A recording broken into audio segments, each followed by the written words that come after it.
Americans, I'm Paul Harvey. If I were the devil, if I were the prince of darkness, I'd want to engulf the whole world in darkness.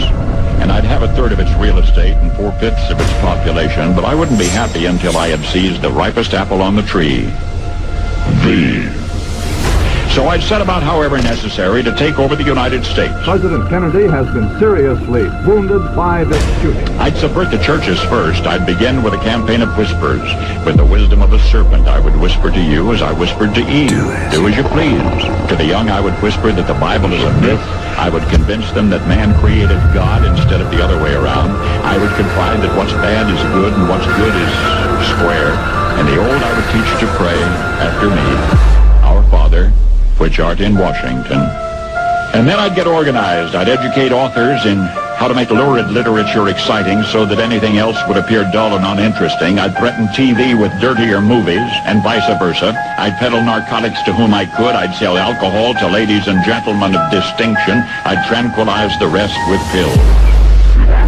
If I were the devil, I'd soon have families at war with themselves, churches at war with themselves, and nations at war with themselves, until each in its turn was consumed. And with promises of higher ratings, I'd have mesmerizing media fanning the flame.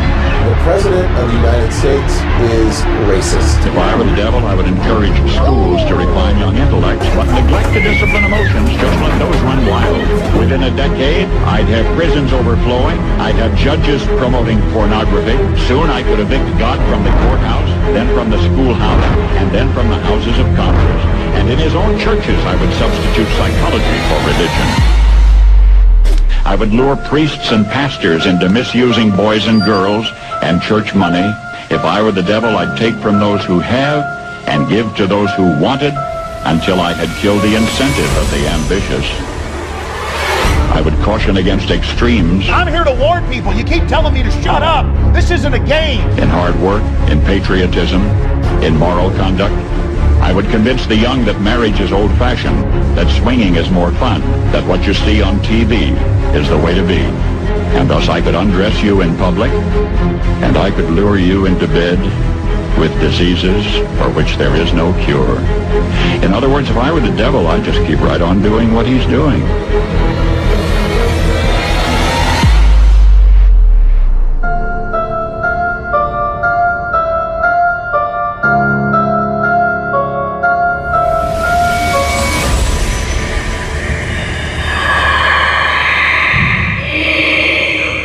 Now you know the rest of the story. Hello, everyone. Welcome to the Diamond Report Live. How about that production, huh? Thought that was one of a kind. I've played that before, but it's been many, many months since I've played it on this show. And I heard recently that Joe Rogan played not that video, but the recording on his show and was just floored by how accurate Paul Harvey was in 1965. And indeed, we are seeing all of those things unfold right now, aren't we? Because we are living in the end times. So that's what this show is all about, the Diamond Report Live. This is your host, Doug Diamond, breaking news that proves we are living in the end times. That's the whole purpose of this show. And I thought we would take a look at some of the headlines and further prove that point as we move forward tonight. It's 9:04 p.m. on March 15th. The Ides of March are here. March 15th, 2026. So, okay. So the big story really the last day or so, I guess, from what I can tell anyway, this one's pretty huge. Given all of the weirdness going on with it, I'm sure everyone out there that's listening to my voice knows all about this.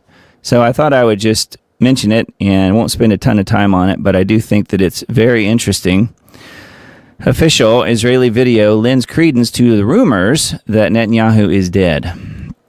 Now, as a believer, obviously we want people to have redemption, and we're not going to cheer when someone who is truly evil, which I think Bibi certainly is. If you look at his actions, his fruit, the fruit of his life is complete and utter evil. It doesn't mean he can't come to Christ, as you all know. However, do I think he will ever do that or that he has done that to this point? No, of course not, being a realist. So I would like to just put that on the record up front. I'm not going to be super, super happy to see him alive or dead, either one. So I just feel like, if anything, it helps prove the point that we are indeed living in the end times. We're going to look at something a little bit later that could play out if Bibi is truly out of the way. What could happen next? And I'm going to leave that hanging for just right now. We'll come back to that. And let's look what Hal has to say on his site, halturnerradioshow.com. And, of course, there's many people reporting on this. I think his summary is pretty good, though. Last week, word came out that the private home of Bibi had been hit by an Iranian strike. Word came out claiming that his brother had been killed. Now it seems that the prime minister himself may be dead. Now, I think it's been, from what I know, completely confirmed that his brother was killed. I do know Scott Ritter was saying on social media, different interviews and things as well, that was true, that Bibi's brother had been killed for sure.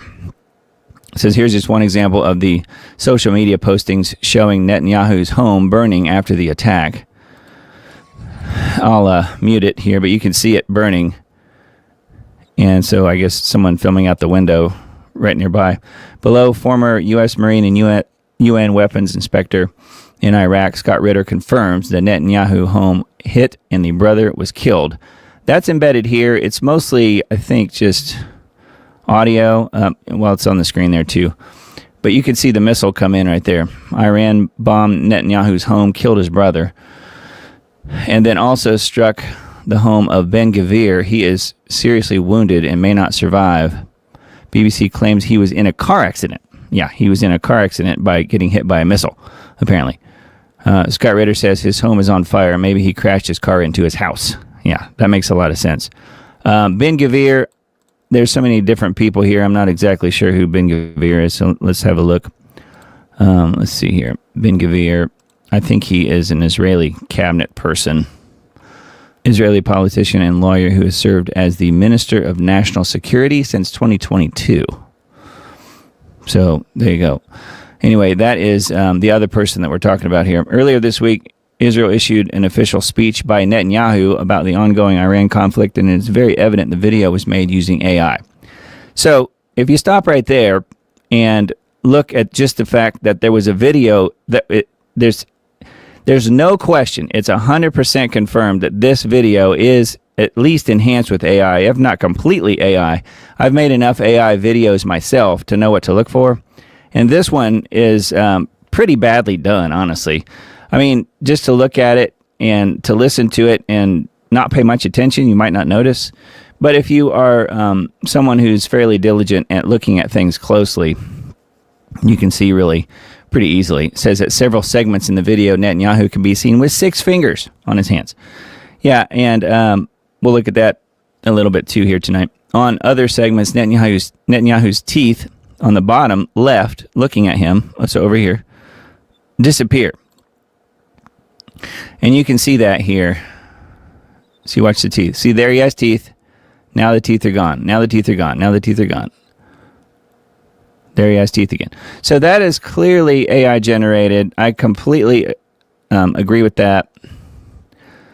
So why would they put out a video of him being, giving this speech, which I think was all in Hebrew? I'm not really sure what it was about exactly, but suffice it to say, it seems like, from what I've heard, whatever the speech was about, it's not what Bibi would normally talk about.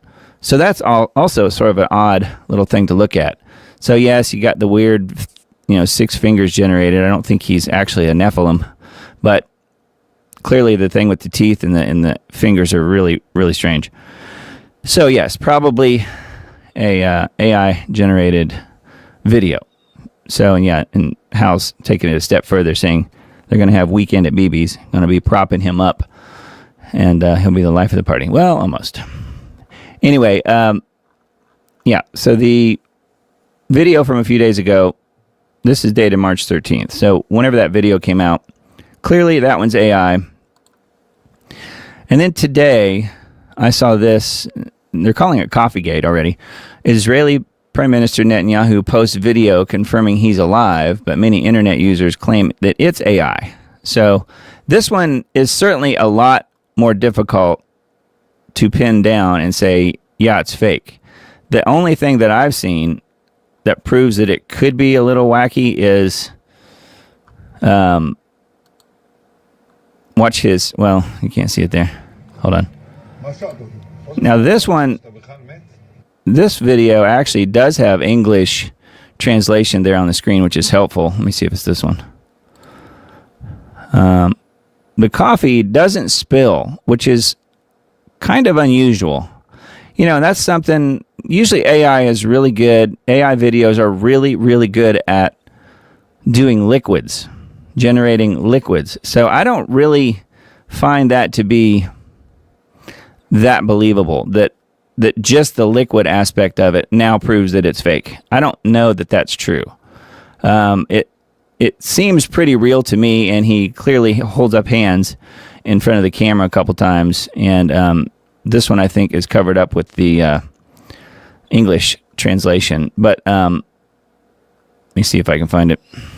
He holds up his hands here, right there, and you know, obviously he's got 5 fingers, and they look normal. I will say that they look normal in the pictures. Now, in the other pictures we'll look at here in a minute, his pinky finger does not look normal. It's way longer. It's about as long as his index finger. And you can see here clearly in this video that's supposedly from a coffee shop in the last day or so, and he's showing us his fingers because he's trying to disprove that he, you know, that the other video, even though it was claiming he had 6 fingers at times, he's trying to prove, okay, I'm still alive by showing you his hands. But all it does is make you ask the question, why did they take the video they put out a couple days ago and release that with the 6 fingers? So I don't know. Why would they do that? So anyway, here you can see the hands pretty clearly. It looks real. And the people behind him all look real. I don't really think this one's AI generated from what I can tell. But we don't know exactly when this was filmed. Obviously, it has to be pretty new if it's real, because he's addressing the 6-finger issue. There's a woman there and some other people behind the bar. The only thing that's weird about this video is that if he's actually in Israel, he's really putting his life in danger by being at a coffee shop on the surface and just talking to people wandering around when anybody at any time could assassinate him, or they could blow the building up or whatever. So that part of it seems a little unbelievable to me, that he would risk his life. So then you go down the other road of, well, where is he then? If he's truly alive, and that may be, then he's somewhere else. He's probably not in Israel, because he's on the surface. He's in a coffee shop. There were rumors that he was in Germany. Could he be in Germany? I don't know. There's no way to tell this from any printing or writing here as far as I can tell. We're supposed to believe that it's truly him, it's really him, and that he is at a coffee shop in Israel just wandering around because the war is going so swimmingly well that he has nothing to worry about, and that he's totally fine, and he's showing his fingers, never mind the fact that they put out a fake video a couple days ago. So, I don't know. It's pretty crazy. That's on InfoWars. And then this one as well. This is kind of the same idea here. This is just showing more of what I already mentioned. Now, Gateway Pundit is super pro-Israel and pro-Bibi Netanyahu. So, you know, they have some good stories on here from time to time, but the Israel stuff I tend to not really trust the Gateway Pundit on. And see, here's somebody with the mask standing right behind him. This guy looks real. And yes, there are still people wearing masks. This sign here, from what I can tell, does look like it's Hebrew, just based on that printing. So I don't know what is going on here. There were definitely rumors of him not being in Israel now. Now here's the other article I found on this website called Vocal Media, and it's called Geeks, actually, Vocal Media Geeks. And then they're saying that this is fake, and this is from the speech where he does have 6 fingers. The image that they've got circled here is clearly an AI-generated hand, but he does have 5 fingers. 1, 2, 3, 4, 5. But look how long his pinky finger is. And we just saw him in the last picture. It's not really that long. Here it looks a little bit more realistic. Here it doesn't. Look how long they are. But he doesn't have 6 fingers in these particular still shots. 1, 2, 3, 4, 5. 1, 2, 3, 4, 5. He has 5 fingers, so whoever made this picture doesn't know how to count or something. But it is weird looking because his pinky fingers are so long. That's what I noticed. Look how long they are. It's as long as his index finger. See it? So the whole thing is really weird. This video from a couple days ago is clearly AI. For whatever reason, they did put out a fake video. He may or may not be dead. I have no idea. I would be surprised if they killed him that quickly and that easily. Honestly, I would imagine he probably is still around. How did I find out about this? Well, it's everywhere now. But I posted this several days ago on my Facebook page. So if you happen to be on Facebook, I saw this article from Chuck Baldwin, a guy that I really respect and like a lot. And that's the first time I saw anything about, is Netanyahu dead? And that was a question Chuck Baldwin was addressing when he put this column out on March 12th. So I've known about it for 3 days and started posting about it then on my Facebook page. And here's what he says. Iran is reciprocating the killings of their supreme leader and many of his subordinates. The homes of Ben-Gvir and Benjamin Netanyahu were destroyed. Gvir is either dead or seriously wounded. Netanyahu's brother is dead. So this is all true. We know this. This is confirmed. And at the time of this writing, which was Tuesday evening, it's now Sunday, South African presidential candidate Mohamed Vefadag said emphatically that Benjamin Netanyahu is dead. Now, how's he going to know? I don't know.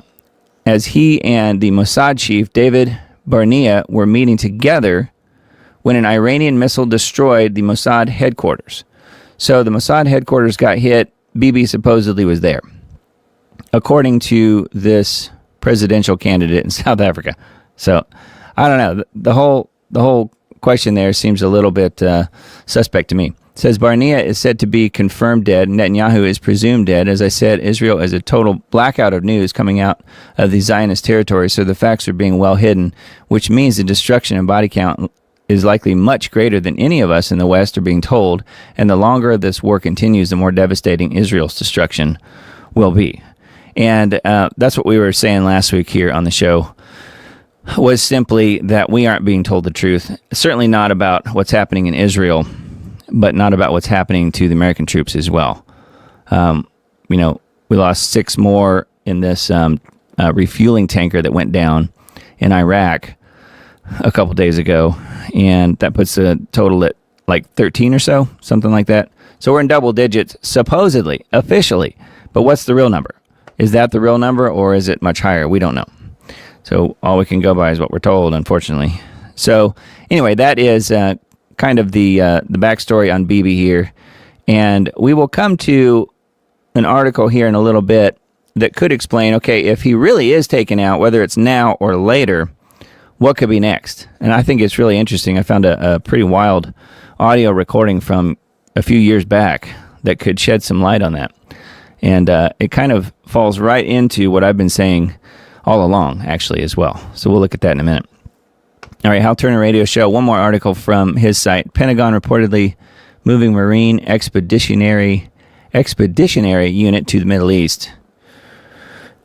It is moving the Expeditionary Unit, the MEU, Marine Expeditionary Unit, with between 2,200 and 2,500 U.S. Marines being deployed to the Middle East. USS Tripoli, which is what this ship is right here. It's Amphibious Ready Group, along with the attached Marine Expeditionary Unit, are heading toward the Middle East. The word comes about a week after word leaked that members of the 82nd Airborne at Fort Bragg were given pre-deployment notice, also allegedly for the Middle East. All over the country, military experts are saying that if we send ground troops into Iran, it will be the absolute slaughter of those troops, not because the troops are in any way inadequate, but rather because the mountainous terrain completely favors the Iranians in every regard.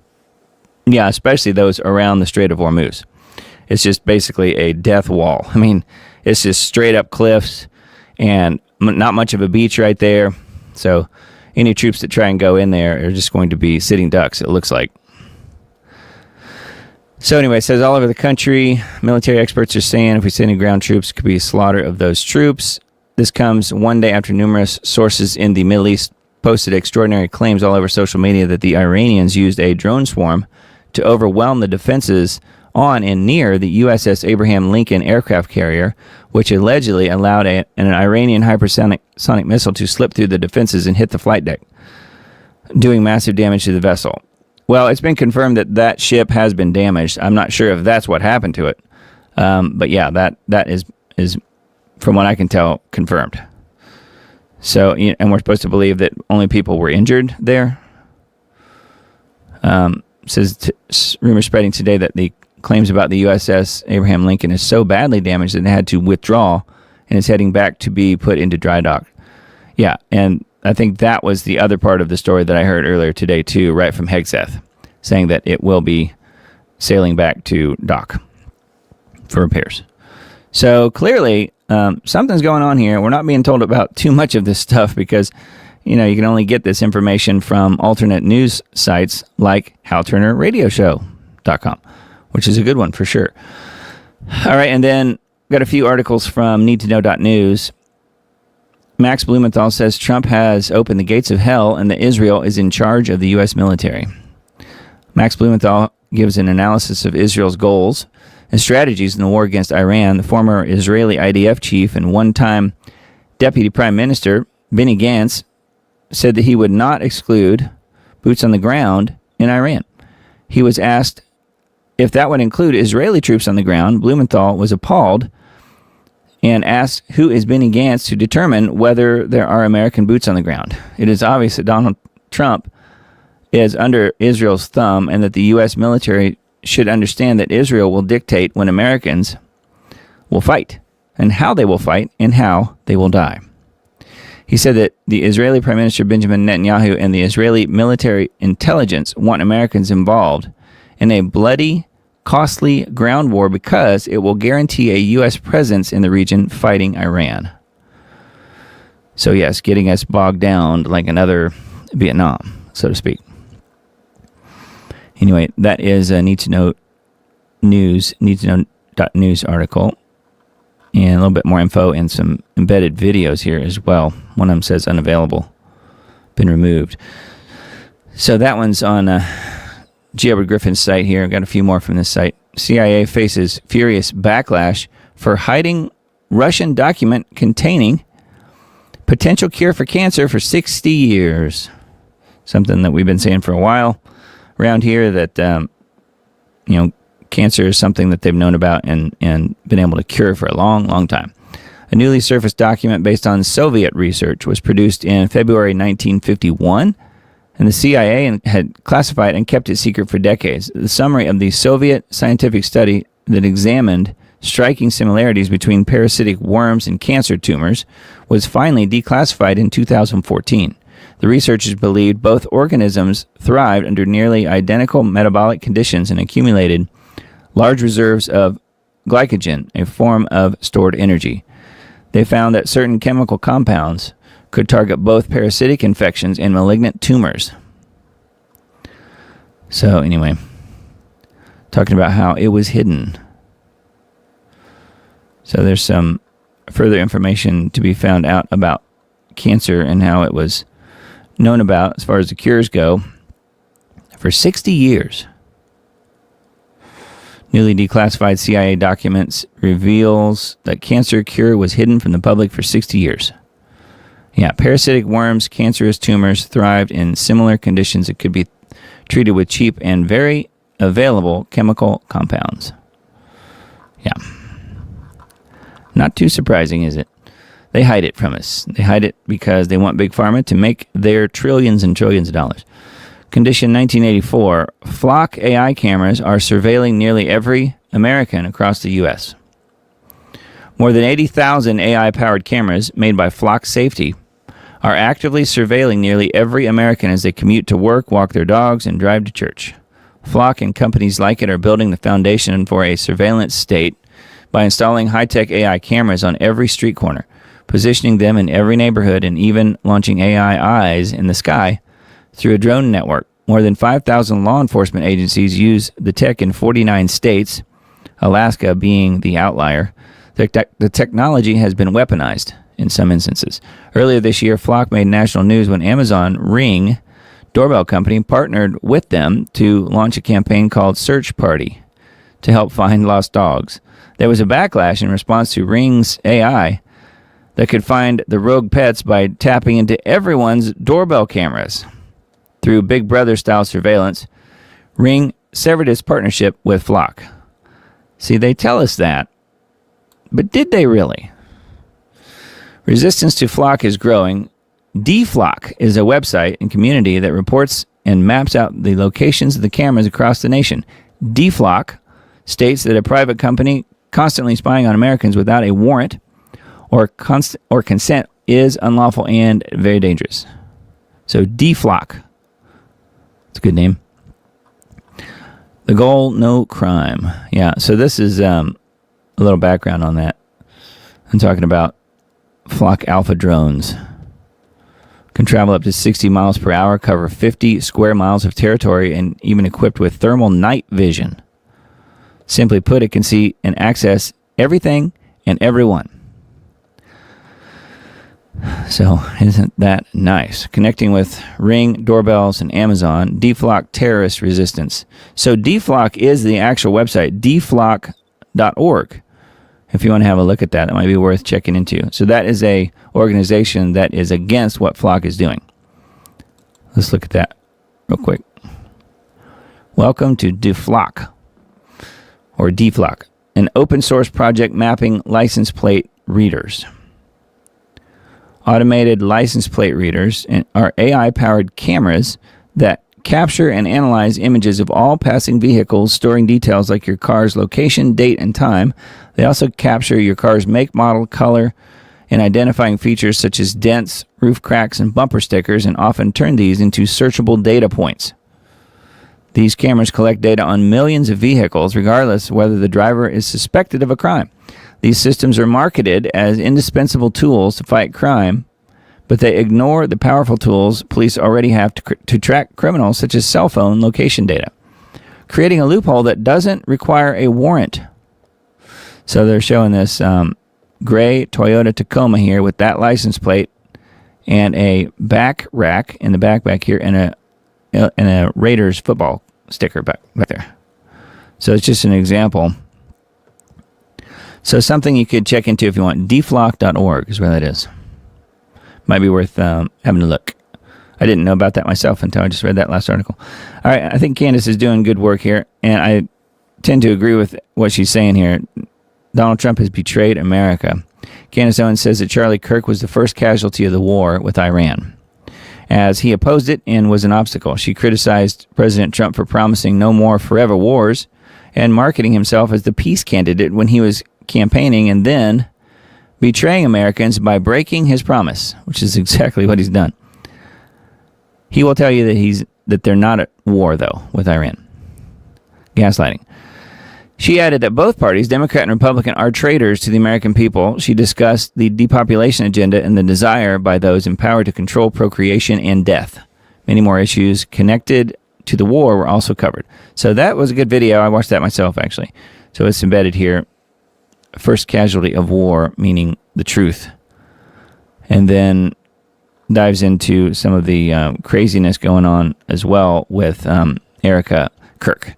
So very interesting. Needtoknow.news is where that article is. And then we've got two here tonight from the Liberty Beacon. Speaking of Trump, what is really going on with Trump? Mark Atwood unpacks it. Yeah, I think he must have one of those brain worms that we've heard about. Or he's just taken too many CV-19 shots. I'm not sure which. We're going to let Mark Atwood unpack this for readers with Rich Does Politics. Alas, he doesn't get around to the stellar work of Derek Johnson, whom Atwood personally knows, but it's only a 30-minute interview. We've fully subscribed to this perspective. It's all about deception. Our notes. Iran's leadership was taken down several years ago. Islam is fundamentally satanic. The Rothschilds were behind this country and most else beside. Gaza had to be done to wake up the public to historical truths about equally satanic Israel. Israel-Iran has been a fake opposition all along. The real Ukraine war was way back around 2014. Putin told us this time around that it was a special military operation, not a war. Russia has been cleaning up the deep state on its doorstep. Venezuela, done way back. Don't forget Maduro's 4 outfit changes on the way to jail. His testimony is due to come out for the public to wake up. So that's interesting. They're saying that that happened some time ago.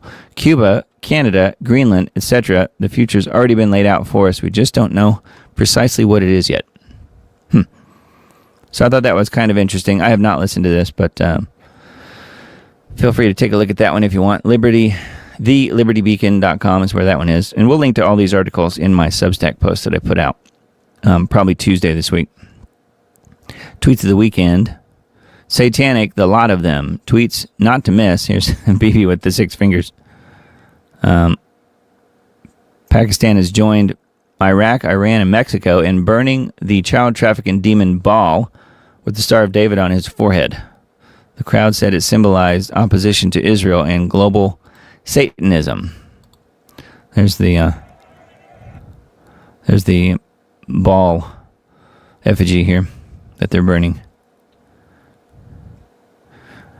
And then it gets into some other craziness here. I'm trying to figure out... Oh, this is just tweets of the weekend. So we have the thing with Baal, and then we have this one about the ice wall. If there's nothing beyond this point, then why have 58 countries ban anyone from trying to explore it? Talking about Antarctica here, went in the ice wall, which I'm not a flat Earth believer, by the way, but some of you guys are, and that's totally fine. It is not a salvific issue, as I like to say. So I thought this one was funny, though, from Lionel Nation, Lionel Media. It says, let us all remember the time before the Kardashian family knew about plastic surgery. Boy, they sure are ugly. Remember Maduro's 4 outfits on his way to jail. They already had it all. So, yeah, there's some interesting kind of summary, different types of things here on this page. Different types of tweets. Here's one about Islam and satanic pedophilia, which we know about. That's what they do. They like their little boys. Then here's Bibi with the 6 fingers. All right, so that's some craziness there on the Liberty Beacon. Got some technocracy news articles here. The moral hazards of war and how they accelerate technocracy. So this one is fully open and readable at this point. These do go behind a paywall, apparently, on technocracy.news. I don't really know how soon they do. Probably says here somewhere, but after they're posted, I think it's a few days. Moral hazard is when your brother-in-law borrows your car and drives it like a maniac, because if he wrecks it, it's your car, not his. The risk is yours. The recklessness is his, and the fact that he faces no downside is exactly what makes him reckless in the first place, of course. You could be hoping that he totals your car so you can get the insurance payout. The arch technocrats in D.C. have bonded themselves to our government apparatus in a way that creates multiple and persistent moral hazards that consistently favor technocrats. In some cases, it gives them plausible deniability for their actions. This paper will examine some of the multiple moral hazards that currently exist. War has always served as a crucible of state power. Conflict has reliably expanded the reach of centralized authority, accelerated the deployment of experimental technologies, and normalized emergency governance structures that outlast the emergencies that created them.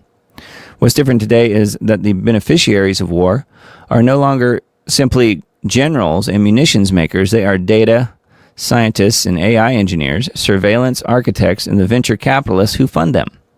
The moral hazards embedded in this new arrangement are not incidental, they are structural.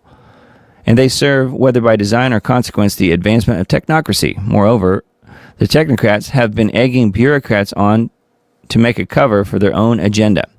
Technocracy replaces political judgment with algorithmic management, the substitution of data for deliberation, and the elevation of efficiency above liberty. War, it turns out, is most reliable incubator. Yeah.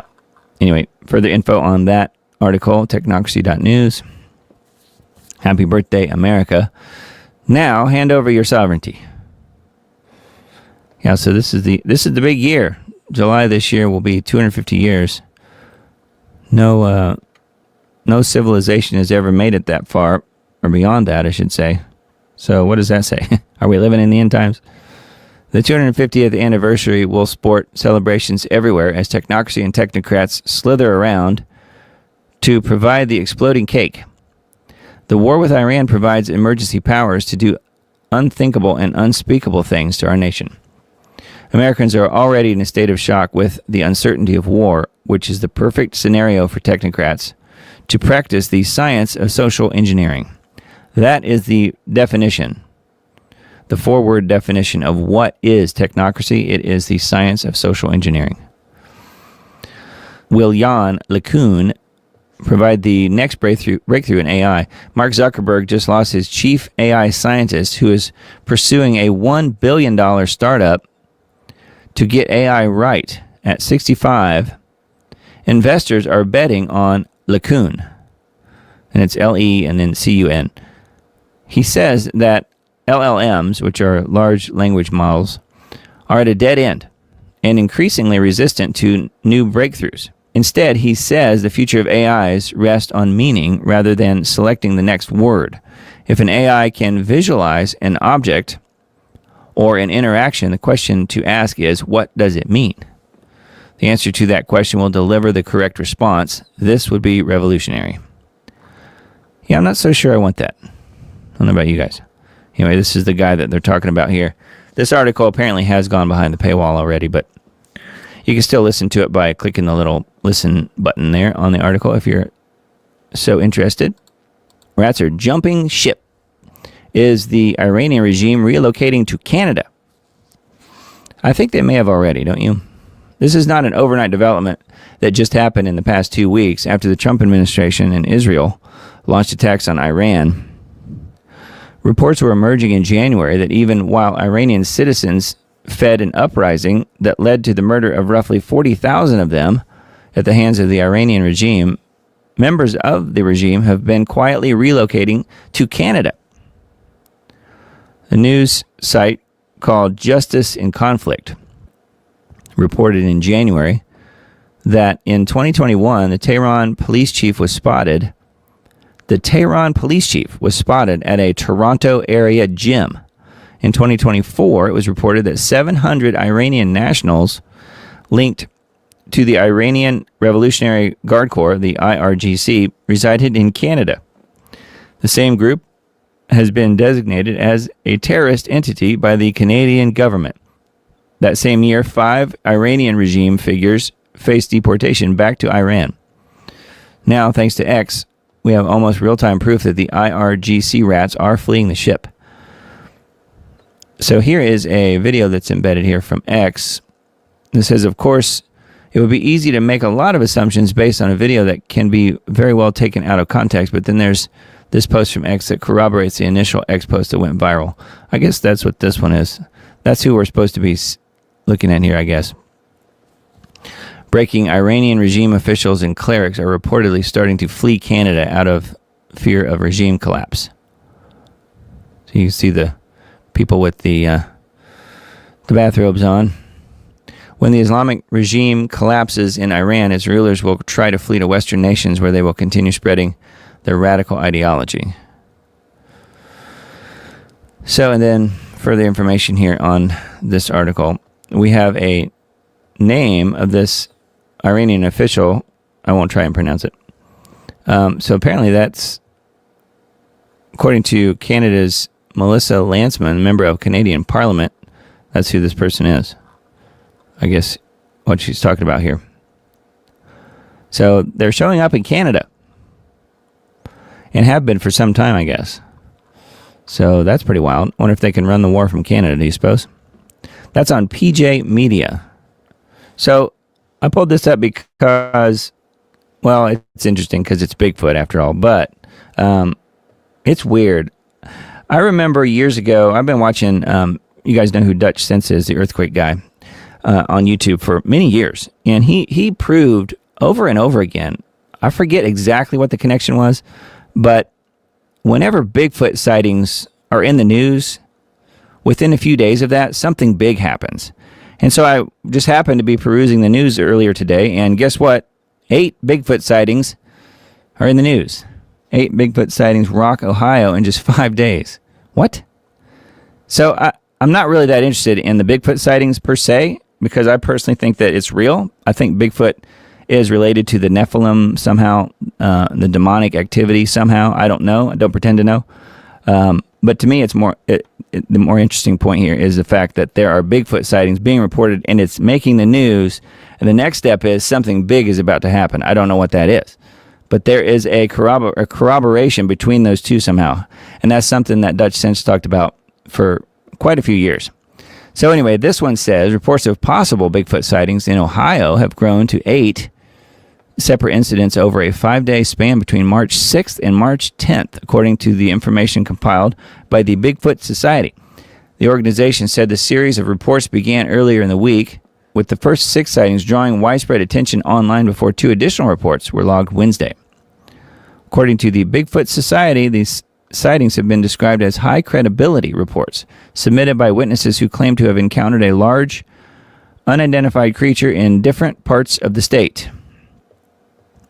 The 7th report cited occurred approximately 8 p.m. on March 9th. According to the account provided to investigators, mother and daughter were driving along Route 303. Is it route or route? I don't know. I'm from Indiana, and we say route. Route 303, when they encountered what they described as a large, unidentified figure standing near the roadway. The witnesses said they came extremely close to the figure while driving. According to the report, they came within about 3 feet of the creature as the vehicle passed it. Man, that's close. The witnesses described the figure as approximately 6.5 feet tall and brown in color. Said the creature had a blurred face and moved with what they described as a stilt gait. The report also stated that the passenger in the vehicle could have hit it as they drove past due to how close the vehicle came to the figure. The 8th reported sighting took place the following day, approximately 10:30 a.m. So it's happening day and night, in Ohio at least. According to the report, a resident at a private home said she observed a creature standing outside her window. The witnesses described the figure as a dark reddish-brown creature approximately 7 feet tall. The witness said that she watched the creature for about 30 seconds from inside her home before it moved away. Why didn't she film it? According to the report submitted to the Bigfoot Society, the creature leaned forward as it ran and disappeared quickly near a nearby pond. The witness stated that the figure moved with unusual speed before vanishing from view. She also told investigators that the animal she observed did not resemble a deer or a black bear. So here they are. Here's the different sightings of the Bigfoots, the Big Feet, whatever the plural version of Bigfoot is. I think it's still just Bigfoot. Anyway, it goes on here. There's more information, but all that to say, hey, Bigfoot's in the news, so watch out. Something big's about to happen. It's like those oarfish. Remember the oarfish stories? There's supposedly some connection between the oarfish that they call the doomsday fish being found or being washed up on a shore, and then somewhere in the world, and then something big happens not too long after that. It seems like that one always falls through. But the Bigfoot thing, I think, has been a little more confirmed, from what I gather. Bigfoot and then something big. So let's wait and see if old Bigfoot's right. Maybe he is. Securing the Hormuz Strait should be a team effort, according to Trump. U.S. President has demanded that China, Japan, and other nations deploy naval units to the vital route to protect maritime traffic from Iranian strikes. Yeah, but I thought that the ships going to the Chinese ships were being allowed through, from what I heard. Countries that receive oil through the Strait of Hormuz must take care of securing it, Trump said in a post on Truth Social, by adding that Washington will help a lot. The U.S. and Israel began coordinating strikes on the Islamic Republic in late February, triggering Iranian retaliatory attacks across the region. The escalating crisis has effectively shut down the Strait of Hormuz, which carries about 1/5 of the world's daily oil and gas supply, after Tehran barred vessels from countries it considers hostile, sending global crude prices up nearly 50% to about $120 a barrel. Yeah, what's the what are the gas prices in your area? Here, right down the road from where I am, the prices are up $1 from what I paid when I filled up last time. So they're up $1 in like the last week or 8 or 9 days, something like that. In an earlier post, the same day, Trump said he hoped China, France, Japan, South Korea, and the UK and others affected by this artificial constraint will send ships to the area. I'm not so sure China's affected, but he's saying they are. In the meantime, the United States will be bombing the H out of the shoreline and continually shooting Iranian boats and ships out of the water. So doesn't that make you feel much better about the situation? I mean, they've had control over that strait for so long. I just don't see how they're going to budge one bit. Anyway, he's trying to get these other countries to help. Not so sure that will happen. What's this? AI helps create cancer vaccine for dying dogs. So this is just another article here on the same site. Australian data scientists designed an experimental mRNA therapy that shrank tumors in his pet after conventional treatment failed. Yeah, but why did the dog have cancer to begin with? That's what I want to know. Is it from too many vaccines? Is that what it is? Because it seems to me that's probably why the dog already had cancer. That happens so much. We opted years ago when we got our last 2 doggies not to VAXX them, and I've never, ever regretted that. So they've been very, very healthy. Let's just say that. No issues. U.S.-Israeli war on Iran wipes out billions off of the Gulf energy revenues. Yeah, Middle East escalation has cut off a number of American allies from the vital Strait of Hormuz. So, we already know this, but further proof here that Trump and company made the wrong decision. Yeah, they've done a lot of damage to the Gulf states, and I don't know if it'll ever be the same. Strait of Hormuz is estimated to carry around $1.2 billion worth of crude oil, refined products, and liquefied natural gas, LNG, daily, based on average prices and volumes recorded last year. Among the halted shipments, crude oil reportedly represents the largest share, accounting for 71% of the total value. At least $10.7 billion worth of crude, refined oil products, and LNG cargoes remain stranded inside the maritime route, according to this person here. Well, this is I guess an organization, KPLER. Anyways, yeah, and then I've heard too that will also affect shipments of medicines, different kinds of drugs, for lack of a better term. I mean, they're whether they're legal or illegal, mostly legal drugs. The big pharma uses are heavily reliant on petroleum type products. So therefore, some of the medicines, you want to call them that, some of the drugs and other things out there that big pharma type doctors push, maybe starting to go up in price and eventually may be hard to get. I don't know. It seems obvious that would be the case because, again, they're connected to these petroleum products. So just be aware of that. Trump demands China and other nations deploy warships to the strait. Kind of what we said already. U.S. leader wants a broad international response to Iranian retaliatory attacks on U.S. and Israeli-linked shipping in the waterway. Yeah, I'm not so sure that they're going to be in any hurry to help.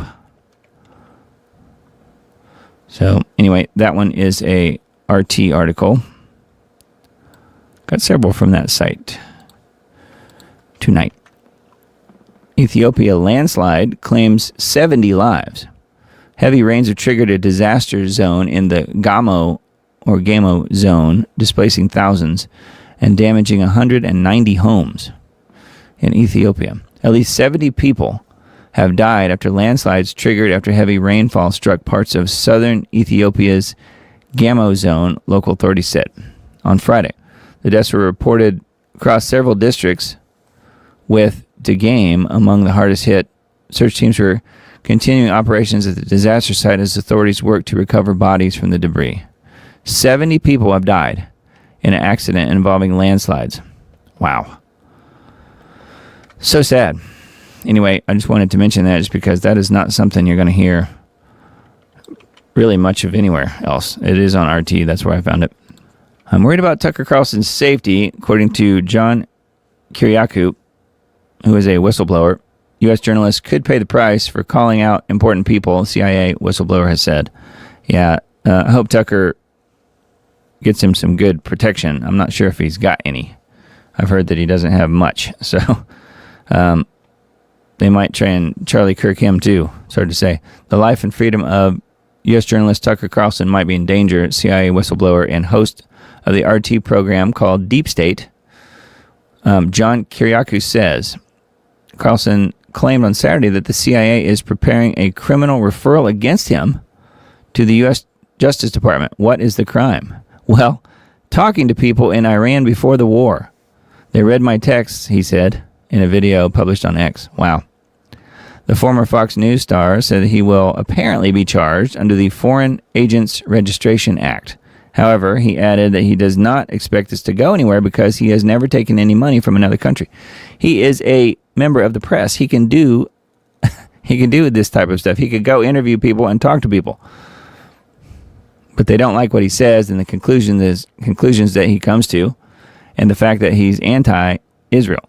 That's what they don't like. So he is a thought criminal, therefore he must be punished. That is what I think. Anyway, that is on RT. We've got several here from WNG. Investigator chosen to probe whether the U.S. bombed Iranian school. So this is, something we mentioned last week. I'm hearing a lot of thunder here where we are, so hopefully our power will stay on. We've got crazy weather coming in today. We're going to look at that in a little bit, but it was 74 degrees today, and it's going to be a high of 34 degrees tomorrow. So we're going to look at that in just a little bit. Hopefully our power will stay on. But if you see anything flickering, it's just my power. All right, so investigator chosen to probe whether the U.S. bombed Iranian school, which we know that's what happened. There was video evidence of a Tomahawk missile literally hitting the buildings. U.S. CENTCOM designated an officer to investigate whether the U.S. strike hit an Iranian girls' school on February 28th. I wouldn't want to be that guy, would you? Imagine going against what the official narrative is. You're going to lose your job and maybe worse. Defense Secretary Hegseth said on Friday, Hegseth did not publicly identify the officer, but said he or she was from outside CENTCOM and would take as long as necessary to fully address the incident. The military will share the truth of the matter as soon as possible, as he said. Iran knowingly targeted civilians while the U.S. did not. That may be the only thing they have going for them, is if indeed it was only U.S. missiles, not also Israeli missiles that hit the school. Perhaps it could be said it was an accident, but I think it was several missiles. So could it have been a mistake that was made multiple times? Or were they using AI to direct some of these hits and it decided that that was the target? I don't know that we'll ever find that out. It says as many as 175 girls were killed in an explosion at the school. I think it was multiple. According to Iranian officials, independent analysis pointed to a Tomahawk missile. There you go. I just said that. Manufactured only by the United States as the source of the explosion. President Trump originally blamed inaccurate Iranian munitions for the incident. Yeah, because he doesn't want the blood on his hands. But it is. The Times cited anonymous military sources saying that the targeted coordinates were chosen based on outdated intelligence data. The school was originally a military building and was near buildings currently used by Iran's Navy. According to the Times, it was likely converted into a school between 2013 and 16, according to the outlet's analysis of satellite data. So there you go. So they had old information. That's why they hit the building. That makes sense. So come clean and admit it. I don't think they will. But anyways, part of the story here, though, that I've heard is that were they using AI to target some of these buildings that they've been blowing up versus, actual humans making the decision. So I don't know. There's no way to know that really, and they're not going to tell us that, I don't think. So here's what I mentioned earlier. 6 U.S. service members killed in plane crash over Iraq. 6 U.S. service members were killed Thursday when a refueling aircraft, part of the military operation against Iran, crashed in western Iraq. U.S. military authorities said the loss of the KC-135 military refueling plane occurred in friendly airspace. 2 planes were involved in the incident, and the second plane landed safely, U.S. CENTCOM said Thursday. The circumstances of the crash were under investigation. Authorities said the identities of the deceased would be withheld for 24 hours until the families were notified. I think some of that information has come out now. The Islamic resistance in Iraq reportedly claimed responsibility for the incident. However, CENTCOM said the loss of the plane was not due to hostile or enemy fire or friendly fire. This is the 4th reported U.S. aircraft loss that has occurred during operations against Iran. Kuwaiti air defenses mistakenly shot down a trio of F-15s. I mentioned that last week, I think. No crew members were killed in that incident. Yeah, because I said, if you have friends like these, who needs enemies? Yeah, the Kuwaitis were shooting down our F-15s. Anyways, yep, very sad. So, yeah, 6 service members aboard the tanker refueling plane. And we don't know the details of that, but supposedly it wasn't friendly fire. It was something else. Perhaps mechanical. I don't know. Cuba in talks with U.S. amid ongoing oil blockade, President says. Cuban officials have been in a dialogue with the U.S. government in an attempt to overcome bilateral differences. Yeah, they don't want to get bombed back to the Stone Age, too. Cuban President Miguel Diaz-Canel said on Friday, the announcement came nearly 6 weeks after Trump enacted a fuel blockade by promising to impose tariffs on any nation selling fuel to Cuba. Cuba, as JFK said. Talks aimed to determine the willingness of both parties to take firm actions to benefit both nations, Diaz-Canel said. I just realized I didn't turn my chat back on. My apologies. Let me do that. Let me do that real quick. There we go. Says the announcement came nearly 6 weeks after Trump enacted the fuel blockade. Talks aimed to determine the willingness of both parties to take firm actions to benefit both nations. Discussions also aimed to identify areas of cooperation for the safety and peace of both countries. Peace and safety. Isn't that lovely? Diaz-Canel described the dialogue as just one piece of a very sensitive process that required great discretion. Cuba agreed to open discussions that will hopefully be based on equality and respect for both states, as well as sovereignty and self-determination for Cuba's government. Yeah, well, and then also if Trump has run out of missiles, I guess that would probably have something to do with it. So something to keep an eye on. They did say Cuba is next. Hopefully they're wrong, but the peace president might strike again. I don't know. Israel wants Turkey to be next, and the U.S. wants Cuba to be next. So maybe it's both. All right, NASA sets April 1st as the new target launch date for manned lunar mission. Sure they do. Sure they do. April 1st. April Fool's Day. NASA's Artemis 2 mission could blast off as early as April 1st. Don't hold your breath, though. Officials from the space agency announced on Thursday the planned 10-day mission is expected to carry 4 astronauts around the moon. 10 days. How are they going to get to the moon in 10 days? The spacecraft will not land on the lunar surface, though a lunar landing is planned for a later mission. I didn't think they knew how to do that. Who are the crew members? So it mentions their names. And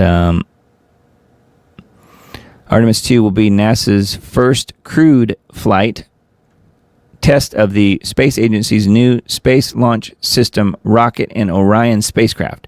It's meant to conduct tests to ensure the feasibility and safety of long-term exploration and science on the lunar surface.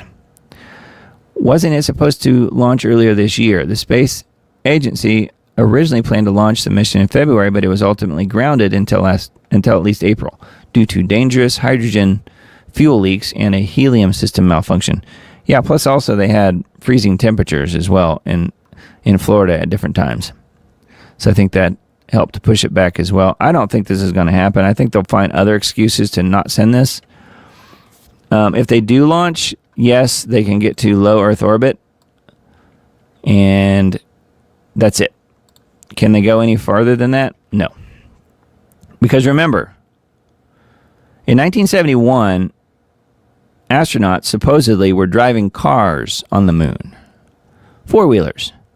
But 5 decades later, with millions and millions of times more technology, more better technology, 5 decades later, only dummies can orbit the moon.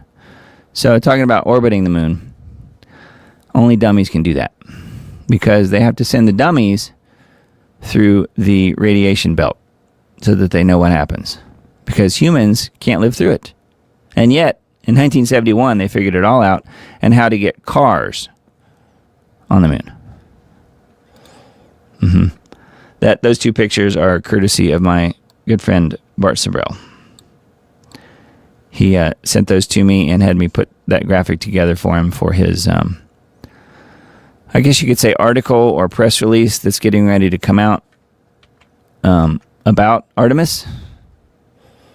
And so this is it. This is the fake and gay moon base coming soon, supposedly. So this is on Singularity Hub. U.S. plans to break ground on a fake and gay permanent moon base by 2030. I'm adding the fake and gay part because that's what it is. Here's what it will take. Finding water, generating power, and sheltering astronauts from radiation are just a few of the challenges NASA must solve. And they haven't done it yet, and yet they're going to send a manned mission from Earth starting on April 1st, called Artemis. I don't think so. It's just so ridiculous. Never a straight answer. So anyway, there is a Singularity Hub article on that whole nonsense if you're so interested in that. Can't imagine that you would be, but there it is. Singularity Hub. And then, so this was another pretty big story this week. Synagogue attacker, this was in Michigan, was on the FBI's radar. He also had contacts on his phone of known Hezbollah members. The FBI followed up on the situation, but it's unclear what the outcome was. Yeah, the Temple Israel Synagogue, Thursday, March 12th, in West Bloomfield Township, Michigan. A man with a rifle who crashed into a large Michigan synagogue in what federal officials are saying was a terrorist attack had been on the FBI's radar for years, according to the New York Post. But they let him do it anyway. This guy who was 41 years old, last name is Ghazali, I guess, was born in Lebanon, and naturalized as a U.S. citizen in 2015. He was killed by security after ramming into the Temple Israel in West Bloomfield near Detroit and driving down a hallway in a vehicle that then caught fire. Yeah. Islamic terrorist that attempted to murder Jewish children was on the FBI's radar, and his brothers were part of Hezbollah. Why was he allowed in the U.S.? Terrorist welcome. Yeah, well, 2015, that would have been Obama, right? Not that surprising. So anyway, that is, I think the main thing that was going here that the school had going for them was that I think it was closed or something. There weren't kids around. Let me see here. Yeah, he was killed. I don't think anyone else was, though. His attack came on the same day as another apparent terrorist committed a shooting at Old Dominion University. Yeah, both of those things happened at the same time. The guy who provided the Old Dominion shooter with his firearm was under ATF investigation for straw purchases once he bought weapons for both the victim and the shooter in a homicide case. So anyway, there were a couple things that's happened this past week regarding what you could call terror cells, although it seems to be just single incidents. But it could be related to undoubtedly is related to the Iranian thing in some way. FBI held active shooter exercise at Michigan synagogue 6 weeks before the attack. So isn't that handy? Temple Israel's staff and clergy participated in an active shooter prevention and preparedness training led by an FBI official. So just a few days before, 6 weeks before, they had a shooter exercise, active shooter exercise. That's always the case, isn't it? The Michigan synagogue came under attack this week when an armed man drove his car into the building, had for months been strengthening its security apparatus by hiring seasoned police lieutenant as its security director and holding active shooter training. They always have the drills. So that was very handy of them, wasn't it? Anyway, I found that one and thought that was pretty interesting about the drills. All right, and then Slay News. We got a Slay News article here. Bombshell evidence suggests Communist China penetrated the 2020 election. Explosive new revelations are raising serious concerns about foreign interference in the 2020 presidential election, with investigators now examining evidence that the Chinese Communist Party may have infiltrated American voter identification systems. Now it's talking about this guy, John Solomon, who was an investigative journalist being interviewed about this. Solomon is warning that a sweeping intelligence review is underway that could dramatically reshape the national debate over election scrutiny. According to Solomon, senior leadership across America's intelligence community is now examining a newly discovered body of documents that could pose potential Chinese influence operations targeting U.S. elections. Solomon reported that CIA Director John Ratcliffe, FBI Director Kash Patel, and Director of National Intelligence Tulsi Gabbard are conducting an extraordinary intelligence review involving election systems and voter data. The investigation, he said, is focused on whether Chinese actors managed to penetrate voter identification databases maintained by the U.S. states and then use that information to influence operations. If confirmed, such activity would represent one of the most alarming foreign interference scenarios ever uncovered in the American electoral system. Wow. So anyway, yeah, further information about that and further connections, which have always been, really since it happened, have been rumored to be the case. Mojtaba Khamenei mystery. Iran's new supreme leader, rumored dead or wounded in an airstrike, now reportedly taken to Moscow for surgery. So I just realized they have a listen to this article thing on here on Gateway Pundit as well, if you want to listen to the article instead of read it. Where is the new Ayatollah?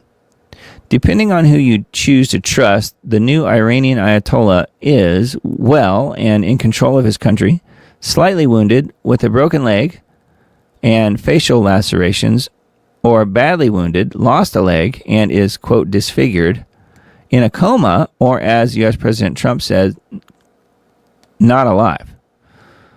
There's rampant speculation over the situation involving the new supreme leader of the embattled Islamic Republic of Iran, supposedly to be leading the fight for the survival of his regime, but actually nowhere to be seen. So yeah, we just don't know. There's no way to know whether this guy is around or not, just like Bibi. So this guy is 56, succeeded his father following his assassination on February 28th, but a string of reports have said that he's been in a coma following an airstrike with some observers. And Trump is suggesting that he is dead. So I don't know. No way to know. So the memes are out there, as you can see. The cardboard cutouts. So that one is a Gateway Pundit article.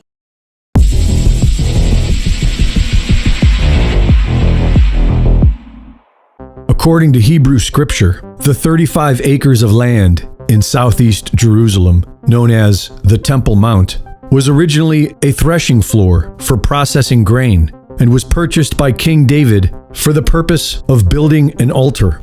The first temple was built around 957 BC, stood for nearly 4 centuries, and was destroyed in 586 BC. It was this first temple, Solomon's Temple, which became the symbolic importance of the Temple Mount.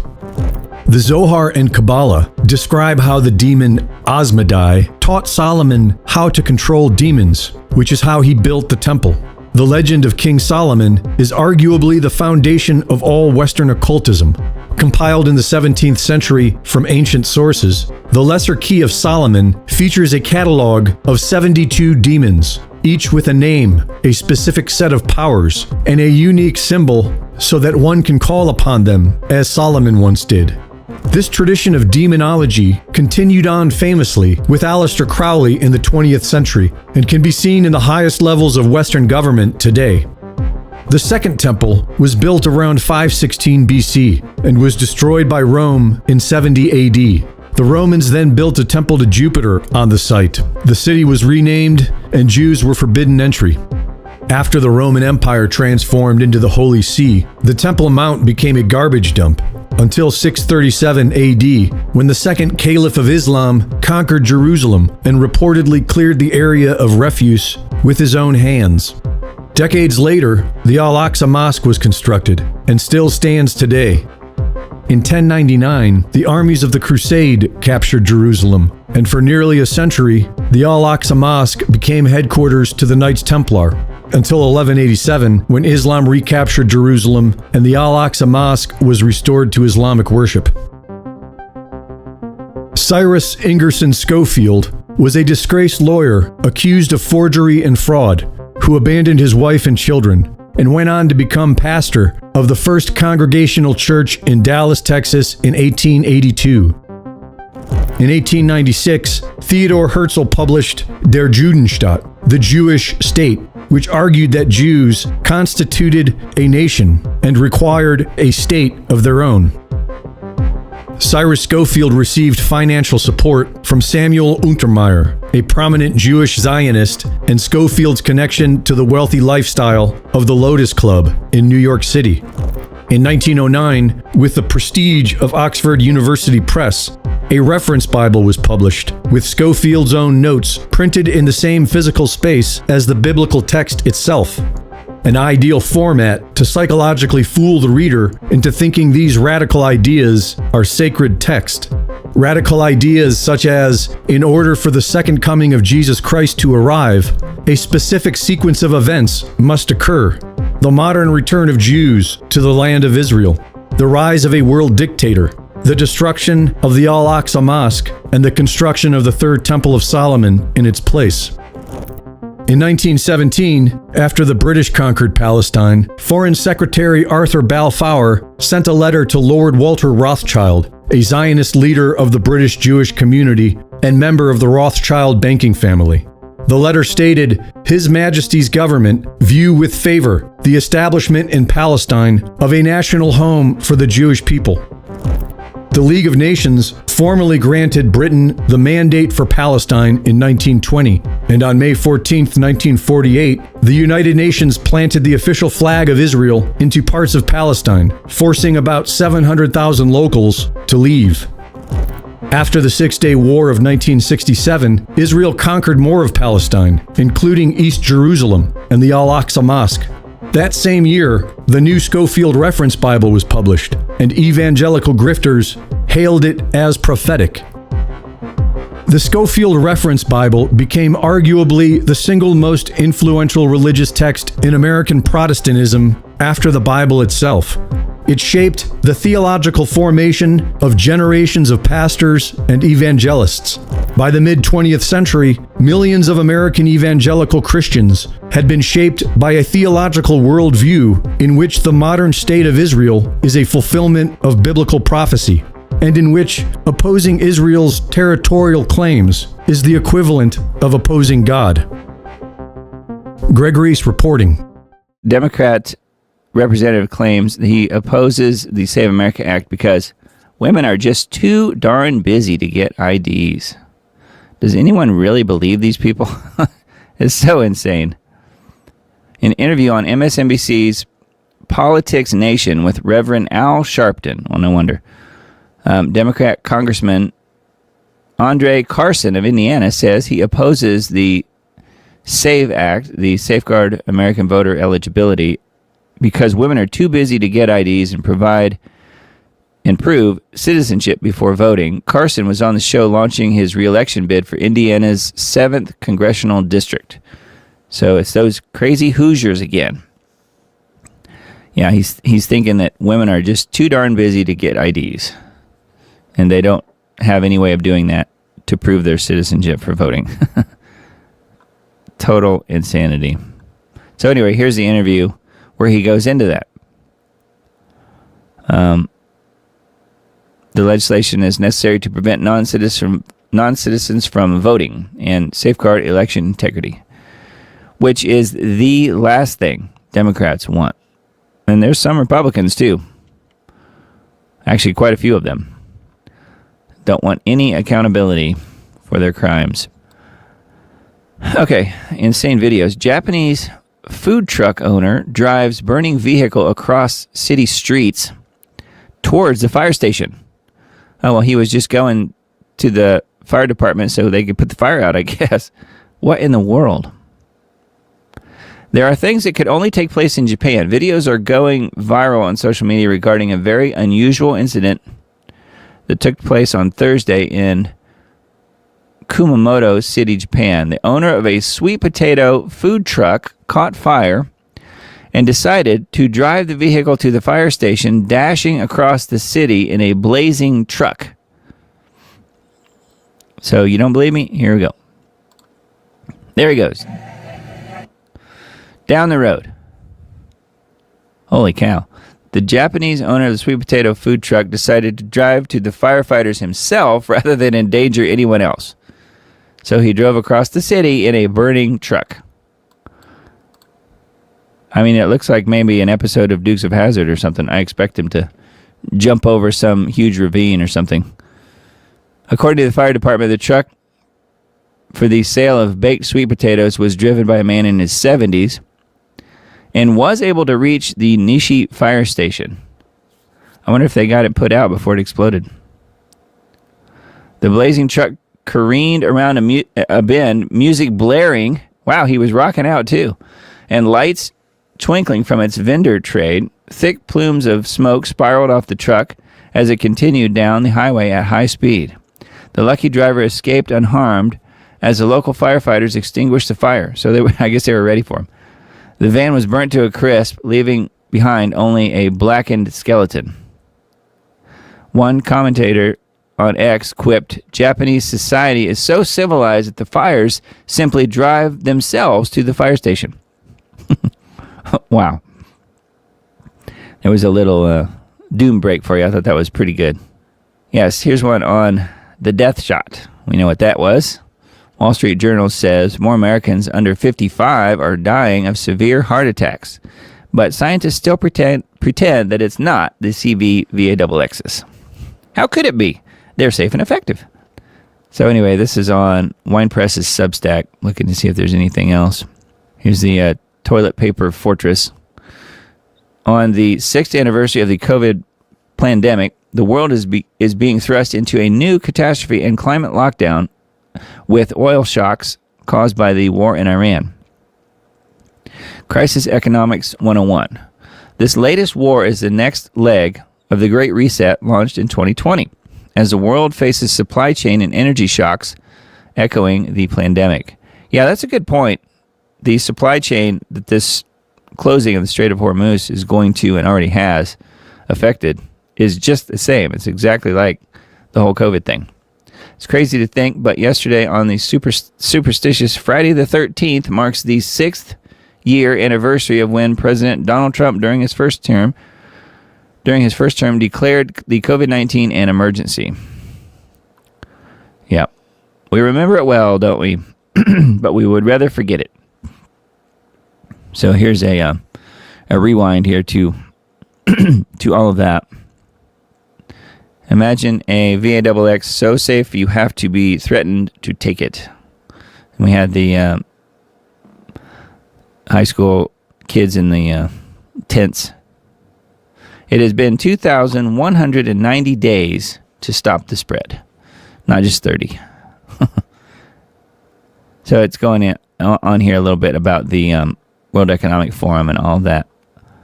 So then it does get eventually down here to Operation Warp Speed Iran. Just as it was 15 days to stop the spread, we're hearing the same thing with the war in Iran, or is it even a war? The Trump administration still refuses to officially call it a war, even though everyone universally agrees it is a war. just as with the pandemic, what was supposed to be quick and easy operation is turned indefinite. If you're keeping track, February 28th, completely and totally obliterated, Iran war is already won. That was on February 28th. March 1st, they said Tehran will be taken in 3 to 4 days. March 2nd, they said 4 to 5 weeks, no forever wars. And then Trump last night said wars can be fought forever. George W. Bush would be proud. Probably is. Trump said yesterday the war will end when I feel it in my bones, he said. Wow. As it was announced, 5,000 Marines are being deployed to the Middle East. Translation, this, we won't call it a war, will continue in perpetuity, just as COVID officially went on forever, for over 4 years.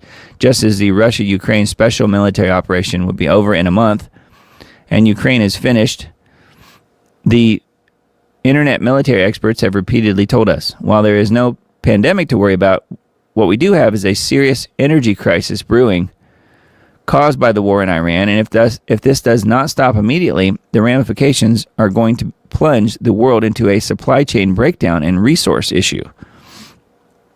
Yeah, which is what I was saying earlier, just with the simple thing of medicines using the petroleum industry.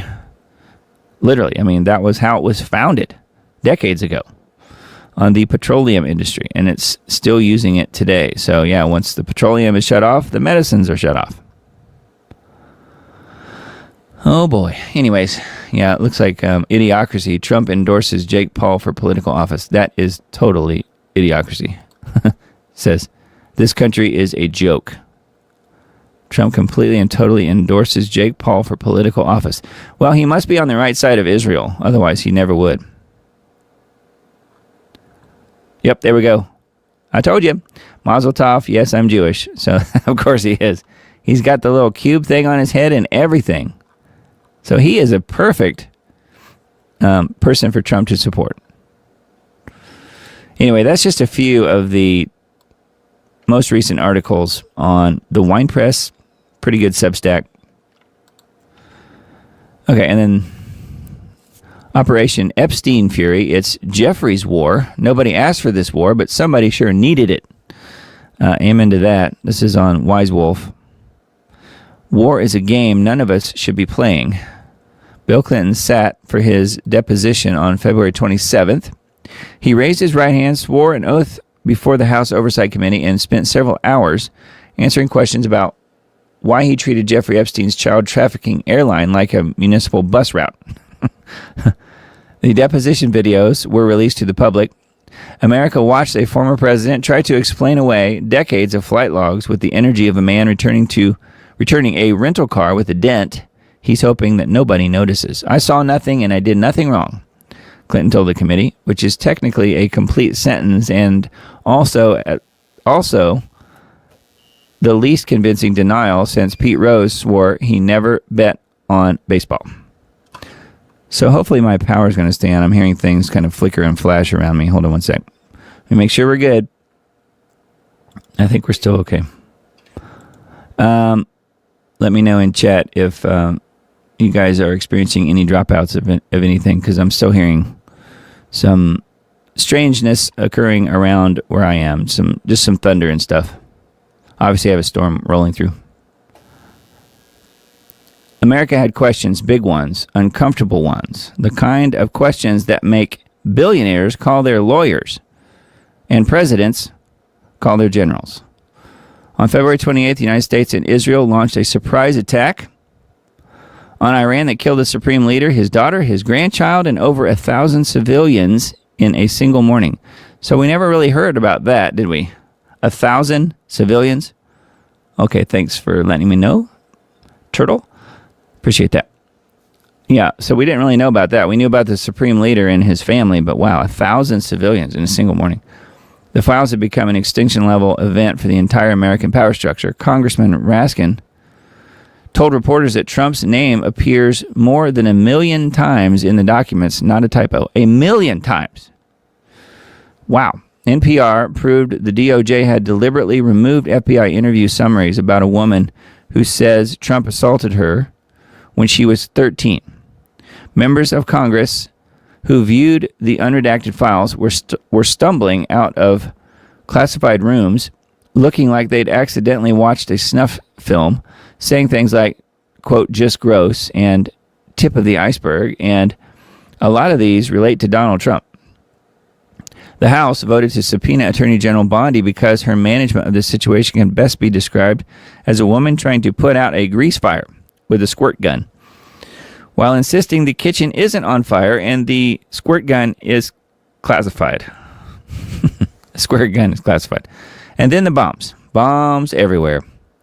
Every chyron switched. Every talking point changed. Epstein who? So it goes on, obviously there's a lot to this because they started the war, as it says here.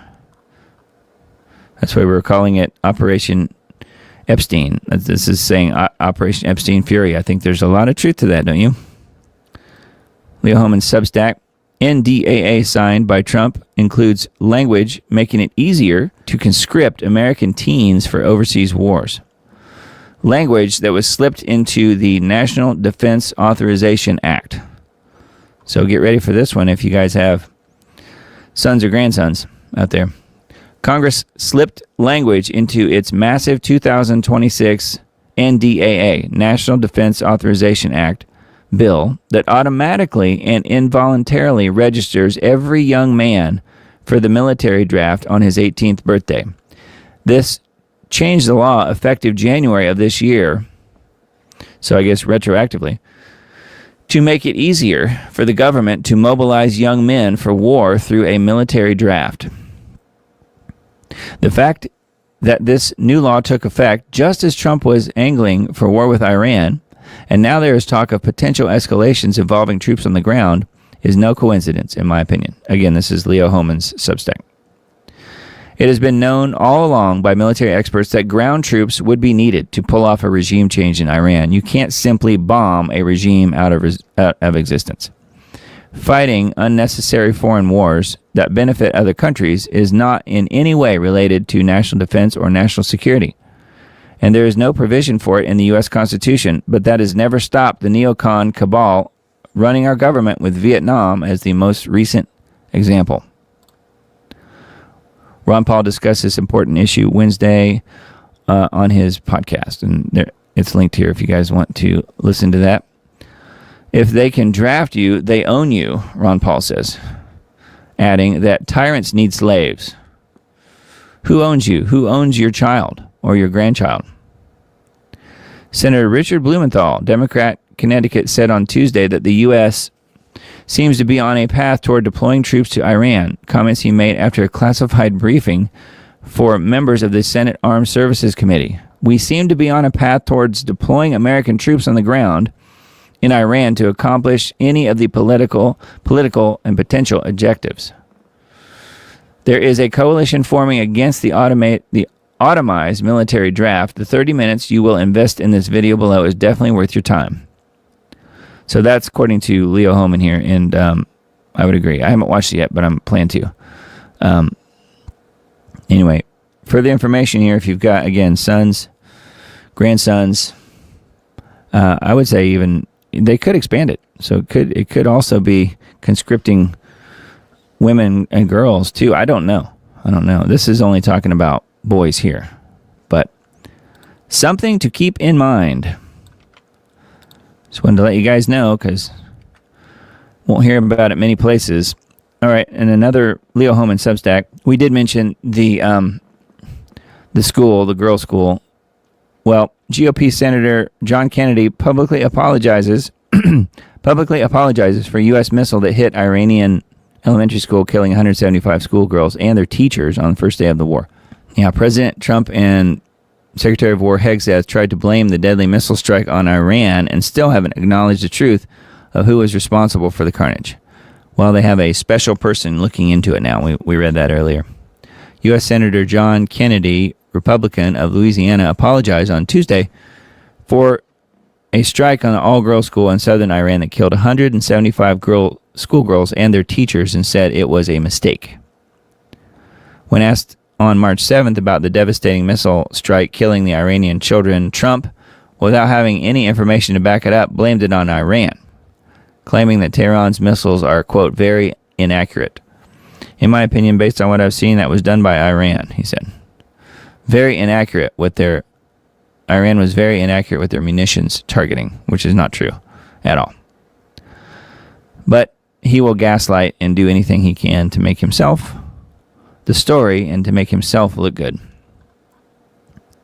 Anyway, interesting to see that John Kennedy has publicly apologized.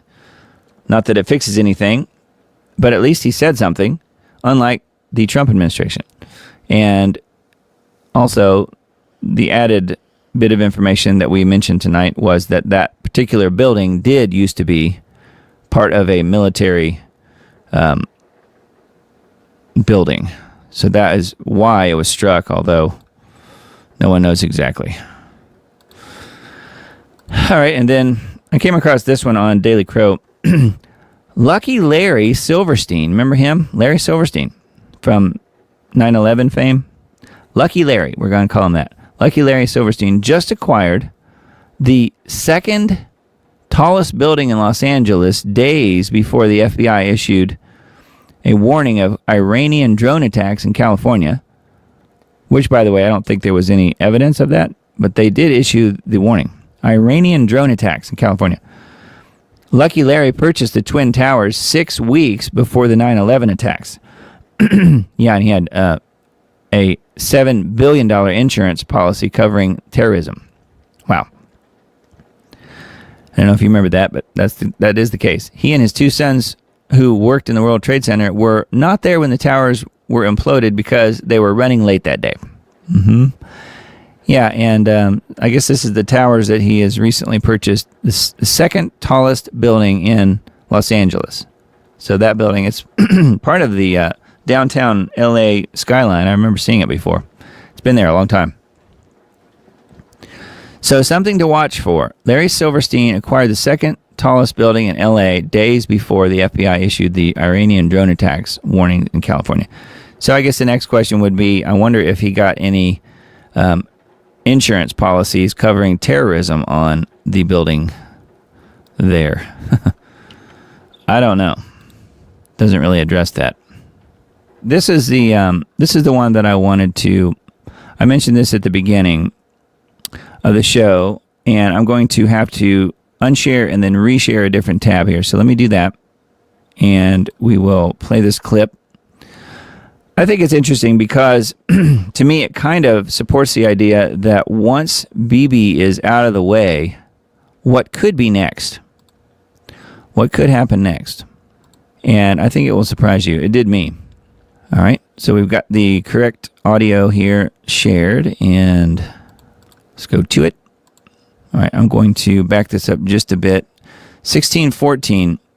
So what it says is, this is David Goldberg. He was taken out. That's why it says David Goldberg's final words. Classified documents and White House memos reveal extermination plan for millions of Americans through Project Pogo and Project Zephyr. Published on August 31st, 2019. David Goldberg's final video, it's just audio, it's an audio recording, on June 8th, no cause given. David Goldberg's final video, he passed on June 8th, no cause given. Yeah, I think there was a lot of people saying that he was taken out, but I don't know that that's been proven. So all that to say, he seemed to know what he was talking about. He was a whistleblower of sorts. Let me back this up just a little. 1614 is the key here, the first part that we're going to hear. The memos, this is the quote, the memos say that Donald Trump will have to declare himself the king of Israel. The memos say that Donald Trump will have to declare himself the king of Israel. Okay? Are you ready? Here we go. They've done it in America already, but not very aggressively, and we will see more legislation of that nature. But they want to completely eliminate these people because they do stand in the way of the agenda. There are too many people that are waking up. It is way too many for them to handle. they're starting to have an influence, and they're starting to change the conversation online. It is of grave concern to Israel. Something that the memos that I received, we'll talk a little bit about the memos. The memos are different from the classified documents. The memos are White House internal memos that discuss a wide range of things in terms of Trump's meeting with rabbis, discussions with Netanyahu over the phone. And one of the memos says that Donald Trump will have to declare himself King of Israel publicly. This is part of the process for them. It doesn't. There's no strategic reason for it. It is symbolic for them. Trump is going to declare himself King of Israel at some point. I don't know how, but they're talking about it in these memos over and over again. When he's going to do it, why they want him to do it, which again is symbolic. It has no strategic purpose, apparently. It is part of the process of the end game, basically, is what I'm saying. So we'll see if that happens or not. It sounds ridiculous. I can't imagine him actually saying it. But maybe he will do something like that. We will look out for that in the coming months. Based on my reading of the classified documents and the memos, so much of what is going on is planned. They've given people the impression that Trump has brought chaos to politics, but it's actually the opposite. It has been planned. Donald Trump's allegiance is to Israel. He's not only a Jew, he is a Freemason. They have promised him his daughter, the sons, will enjoy very high-level ranking within the world government that they are forming, the capital which will be Jerusalem. So that is why Trump is so dedicated to following the script, while performing the way that he does. It appears to be very authentic to his followers. Everything he's done, talking about the wall to the fake news, was scripted from the beginning at around 2014 and 2015. And according to some of the memos I'm reading, he loved it. They introduced all of this to him and he loved it. They told him the plan. You're going to become president. You're going to say this and this and this. He loved it. He's already a little bit of a racist. He's already predisposed to some of this rhetoric. So he loved it. He jumped on board. And they promised him great things, especially for his family, if he were to follow through on these things and simply follow their script. And he does have leeway. He has leeway to say many things that he wants to say. He has a lot of fun doing this. I wanted to just play that for you guys so that you could hear that about not really so much the allegiance to Israel and that now he's a Freemason and stuff. We kind of already knew that. Honestly, but that you can hear from what he's saying that this was all planned out and that he's all for it. But more importantly, that he will have to declare himself the King of Israel. I think that's important because, if Bibi is out of the way for real, which we don't know, obviously we talked about that at the beginning of the show, perhaps he's still alive and then that hasn't happened yet. But say that Bibi's out of the way and whoever else, that's heading up Israel gets bombed back to the Stone Age too, because Israel has taken some pretty big hits right now. But perhaps what could happen, I suppose, one thing that I sort of was wondering about, and let me know what you guys think, is that if he declares himself, quote, the King of Israel, he could then appoint or say whoever he wanted to be their Moshiach and to get that third temple building, to get that project going. And we all know he already has a huge affinity for King Charles. He loves the royals. He loves King Charles. And couldn't you see Donald Trump as the Cyrus or the, quote, King of Israel, appointing King Charles to be the Moshiach, to be their Messiah, and having that happen as a following step? Yeah, imagine that says, and he would, yeah.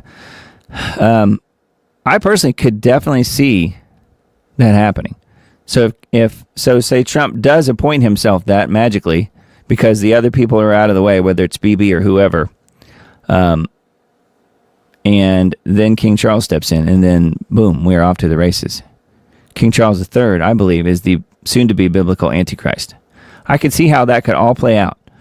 And I just heard this little blurb today from David Goldberg, and it really got me thinking about that. So let me know what you guys think about that. I think it's certainly plausible. Because I've been wondering up to now, how does King Charles fit into all this? And it makes sense that because Donald Trump loves the royals, he could bring him into this. So, yeah, Napoleon declared himself King of France, Tommy says.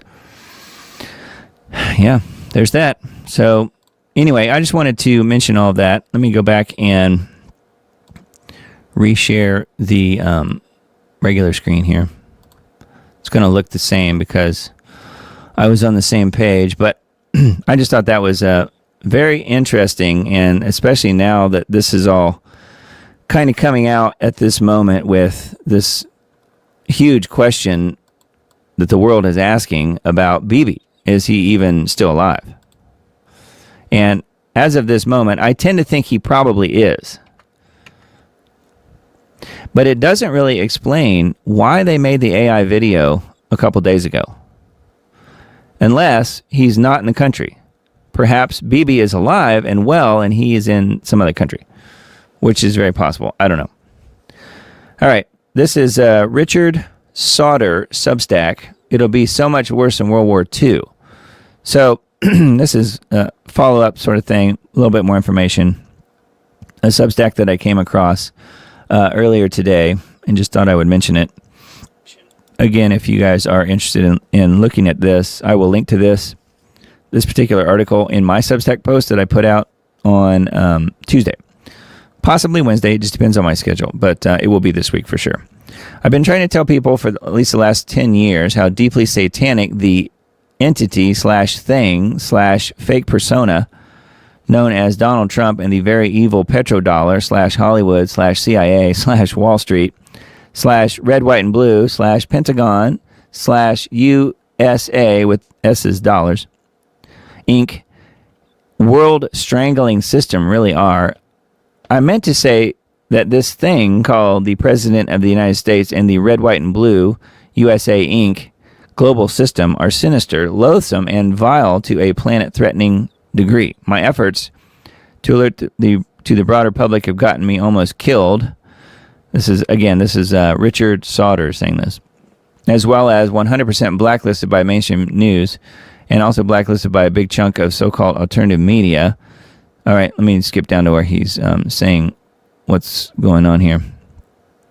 The following words are even truer today than when they were written over 400 years ago. Hell is empty and all the devils are here. From The Tempest. The hundreds of millions of projected dead and the infamous Deagle report, which there's a link to that, Deagle report of 10 years ago. Remember Deagle? Are starting to come into clearer focus. Maybe Deagle was off by a year or so in his prognostications, but we should cut him some slack. The unspeakably grim train of cascading events that the Donald Trump thing has unleashed with its highly illegal, immoral war against Iran is going to ravage the whole world, knock the props out from beneath the global economy, slash every class of employment and agricultural production, food supply, in country after country, and by the way, in the process, kill a very large number of people. So that's a good point. As events transpire, it will be done unto the USA. What got me onto this Richard Sauder Substack was that he was talking about the whole Deagle report thing. And there's a link here. I'm wondering if that's a different site, though. Oh, okay. It's just a image of what was on the Deagle report website that now is completely changed. That information is not there anymore. So this is talking about the 2025 Deagle forecast. So yeah, off by a year or two, but perhaps not so off on the numbers. So the images here are pretty easy to grab and download them yourself if you didn't save any of the Deagle report information and you want to. But it is available from a link from this site. It's on SlideShare, which is a a way of sharing images with people. So anyway, I thought it was kind of interesting just because, well, number one, he's really anti-Trump, and that's not that surprising. Many people are, but this whole thing with the Deagle report coming into clearer focus now, even though it's off a year or so, to me, I thought was, worth repeating and very important, actually. Hopefully he's wrong. All right. And then this information came out this week, too. Scottish and Northern Irish MPs, so ministers of parliament, voted on the abolition of jury trials in England and Wales. It says site of the Magna Carta, 8 centuries of the rule of law. 15th of June, 1215, and they put in the death date here of 2026. They just, photoshopped or image manipulated it in there. But yeah, it's over now, I guess. British MPs voted yesterday to abolish the right to trial by jury for cases with a sentence of up to 3 years in England and Wales. The right to trial by jury of your peers ultimately comes from the Magna Carta and has protected Englishmen and later the Welsh from summary justice. It is a right that we've had for 811 years, and it has been taken away in one day by the British. So again, who's in charge over there? King Charles. Justice is a devolved matter in Scotland and Northern Ireland, meaning the courts and tribunals bill doesn't apply there. Yet, despite having no mandate in England and Wales and their constituents being unaffected by the abolition of trial by jury, almost every MP elected in Scotland and Northern Ireland voted on the bill. It is an indefensible situation where MPs elected in a different country can vote on major fundamental constitutional changes in England, or as was the case yesterday, England and Wales. We need an English parliament. Here's the list of 66, of course it's 66, Scottish and Northern Irish MPs who voted on the bill to end jury trials in England and Wales yesterday. So here's all their names and the parties they're affiliated with and the constituency and country they represent. So Northern Ireland and Scotland. So how about that? They have voted to do away with trial by jury for cases with a sentence up to 3 years. So again, what this is going back to is, for instance, if you get in trouble by posting something on X or by posting something anywhere online, saying something negative or just even talking about what's going on with all of the imported Muslims that they brought into the country, for instance, and how maybe you don't like that, you could get sentenced to up to 3 years in jail, and now there's no right to a trial by jury anymore for you. The judge decides, you go to jail. It's that simple. So that's where we are. That is total insanity. Well, the Pentagon told Trump not to go to war with Iran because they'd done a lot of the war games, not just militarily, but economically, and said it would basically go from bad to worse. But Trump is the president. He's not a puppet. He does what he thinks is best, and he thinks Israel's right, and that somehow we would have some big, quick, magic victory. He was bolstered by Venezuela, which I was worried about. Venezuela is a totally different situation than Iran. Oil prices are up 11%. They're estimated by the major oil companies and consortiums to double within a month. You saw prices surge 25%, oil Brent nearing $120. And then there was an FT report just out in the last hour or so saying that G7 members will be meeting later today, early U.S. morning, to discuss a potential joint release of the strategic oil reserves. And then prices kind of tapered a bit. You're still above $100 a barrel, which is huge. If the strait continues to be cut off, it is causing a cascading effect in the economy. And we've gone over the different economists' analysis. They all agree that a closure of the Strait of Hormuz for 3 months would more than double the price of oil and send shockwaves it would take, even if it opened back up, many months to reverse. And if you got 6 months of oil prices being doubled, you pack that into the economy as the truest form of inflationary drive, and you get the entire Trump recovery plan 100% dead in the water and the U.S. bankrupt for sure. And a lot of people were like, look, Jones just now discovered that Israel controls U.S. foreign policy. No. The deadline for attaining this goal is getting extremely close. And Iran, by the way, is also outpacing Iraq in the development of ballistic missile systems that they hope will reach the eastern seaboard of the United States. They have meddled, and they've been trying to get us to go to full war with Iran for 40 years, and they didn't have full control, or it would have happened. Now, I'm saying now they do, and they're calling the shots. You cut and dry. That's the big demarcation line. The Secretary of State saying, oh, yeah, Israel did this, so we have to. It's that it's cut and dry. There's no debate about it. Biden released the money, gave it to the mullahs, and the mullahs turned around and financed Hezbollah, Hamas, October 7th, the Houthis, and whatever other terror groups they could fund. That's what happened. We got to talk about how we get back control of the country. So Trump's entire agenda to secure the dollar, get us out of the edge of bankruptcy, get tens of trillions of investment in, reindustrialize the country, stop World War III with Russia. His entire laudable agenda is in deep, deep trouble over the Iran situation. He was advised by the chairman of the Joint Chiefs of Staff and the majority of his advisors. The majority said, bare minimum, this is a major destabilizer, will massively jack up energy prices, and will cause a cascading effect. Don't do it. And Trump still did it. And the Strait of Hormuz is still shut down, and it's going to be shut down for a long time because the Iranians haven't even tried to block it completely yet. They just sunk a few ships. And now the U.S. says we're going to escort you through. And they got a bunch of oil drilling rigs that have their own engines and their own systems, and they could just turn those on and send them right out and turn the motors off and deflate them, and they go to the bottom. And the U.S. can sit there and try to stop them while they do it, but the Iranians are suicidal. They'll just continue to do it. Maybe it takes them a few hours until it just, like Tetris, just piles up all the wreckage, and now it's shut. And now, every time we try to go haul it out or dredge it out, they're going to be shooting at us, we'll be shooting at them, and then you know what's going to happen.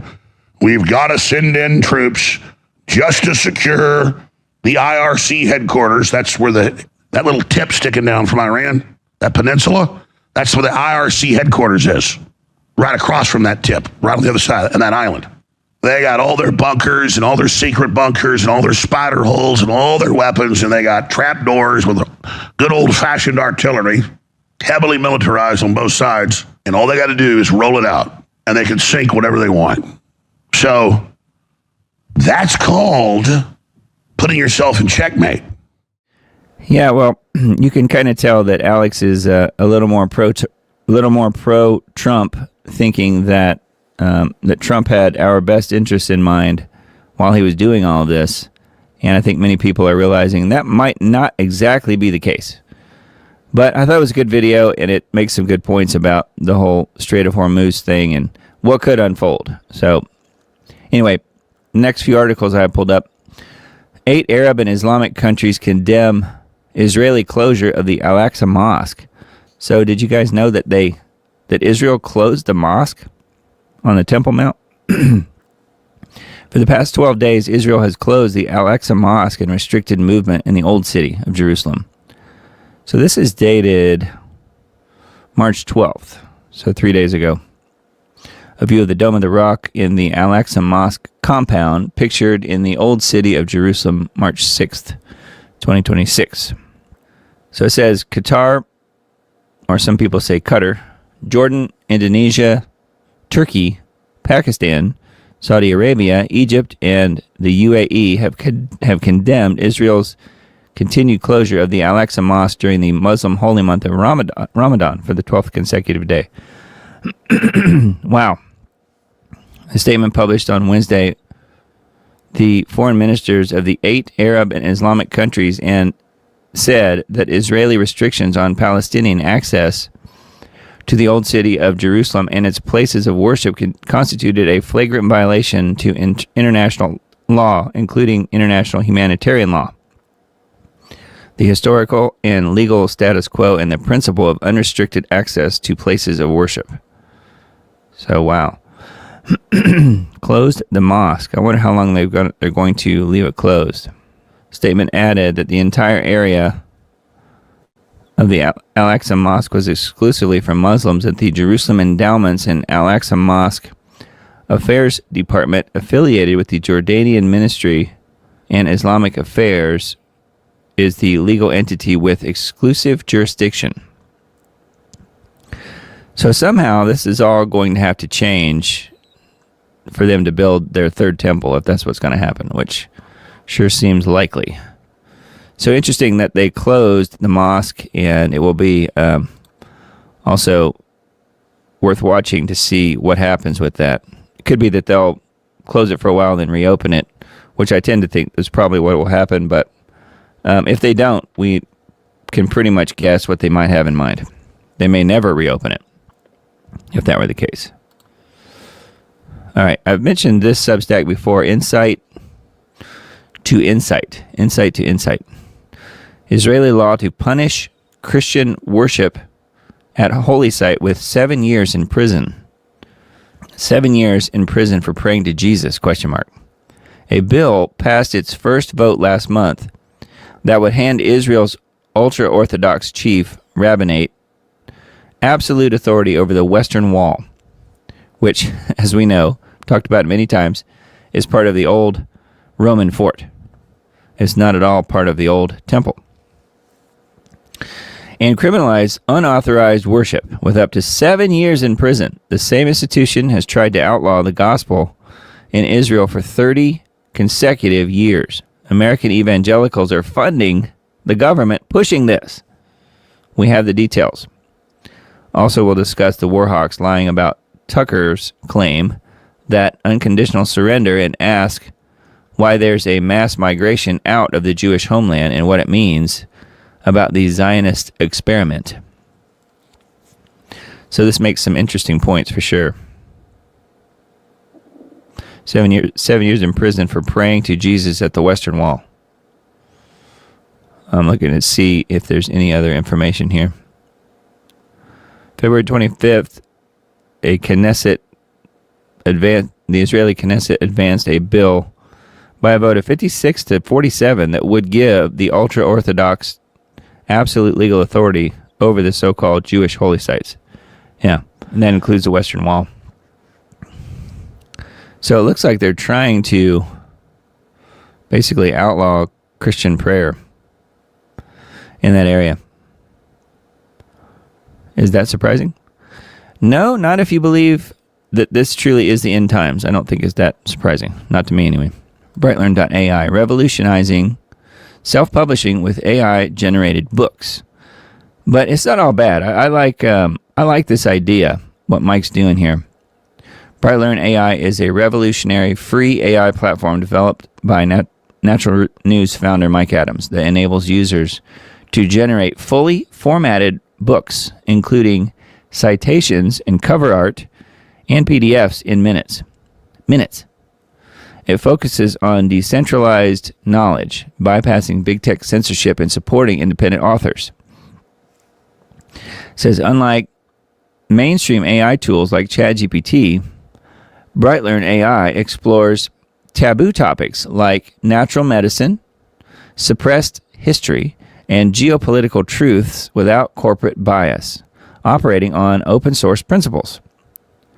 Researcher Corey Andrulot demonstrated how to publish AI-generated books for free using tools like LibreOffice and Kindle Create.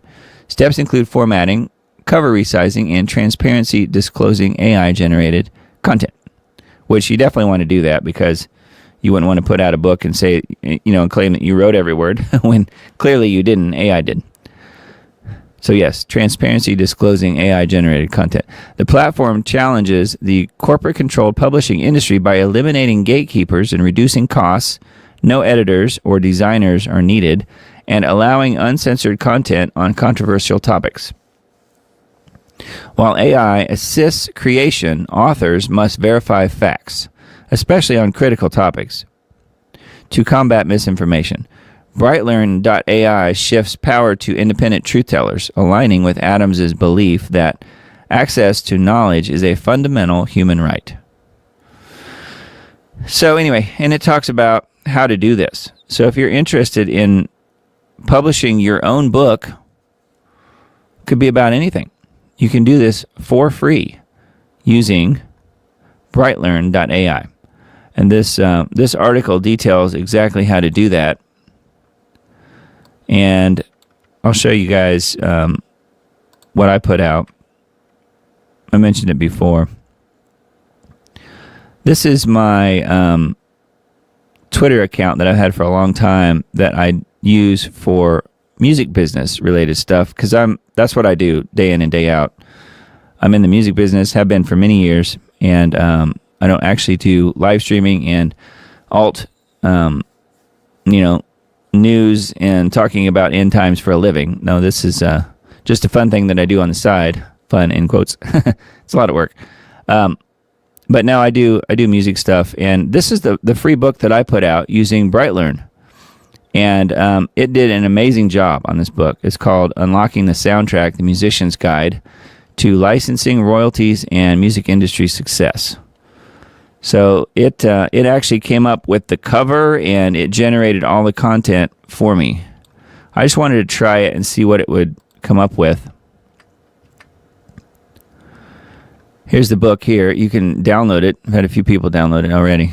Unlocking the Soundtrack, The Musician's Guide to Licensing, Royalties, and Industry Success.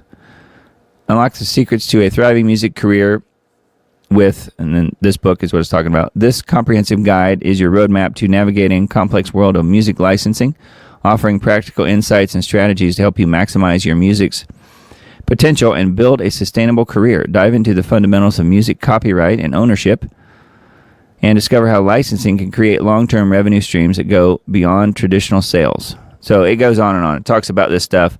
And here's all the table of contents. Everything is hyperlinked. So if you see anything here that you might be interested in reading more about, you just click on it.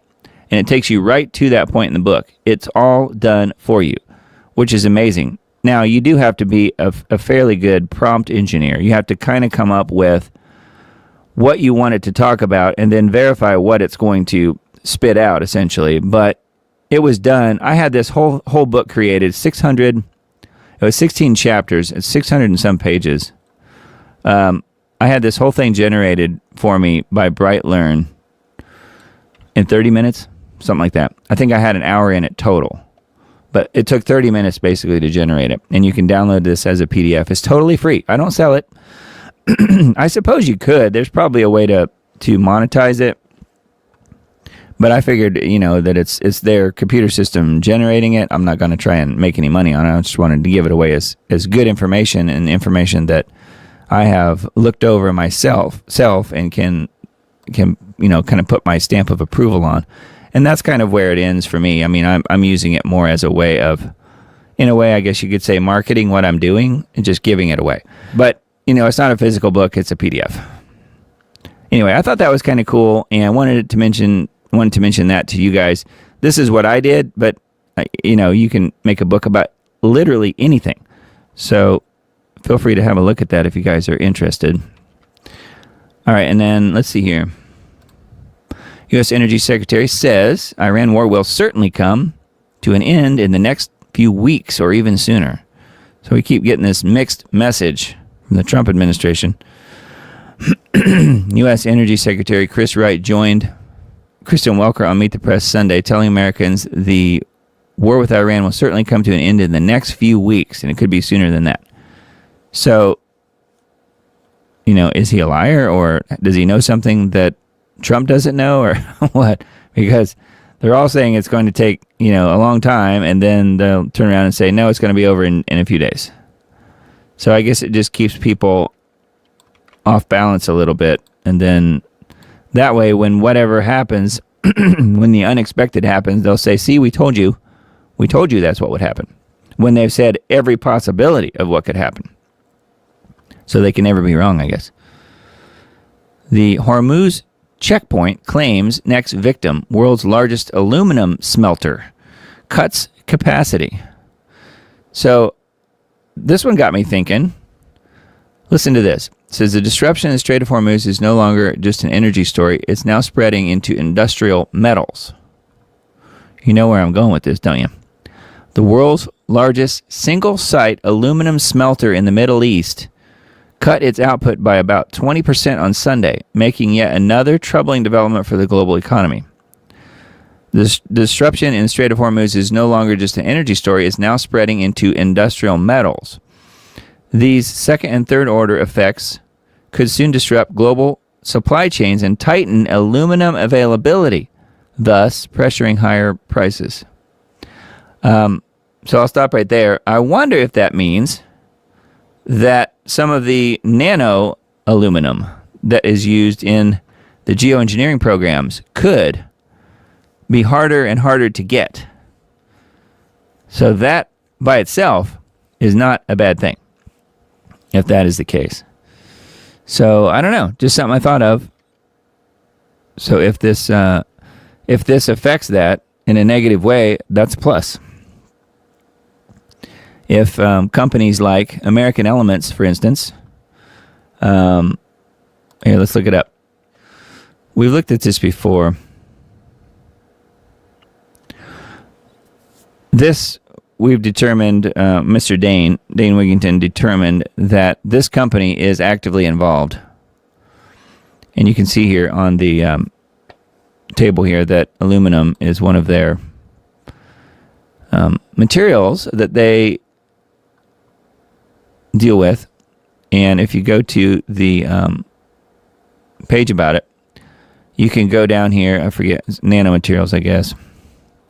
And they manufacture all of these aluminum nanoparticles. So do you suppose companies like American Elements will start having some difficulty getting the aluminum for this nano aluminum that is used in the spray programs? Now, I'm not saying American Elements is involved in the spraying programs, but they are one of the suppliers of these nanomaterials. Them and probably other companies as well. I'm sure it's not just them, but something to think about. So yeah. Anyway, not the B article, op-ed. Let's discuss how dreams of Jesus are spreading in the Middle East and what it means for you.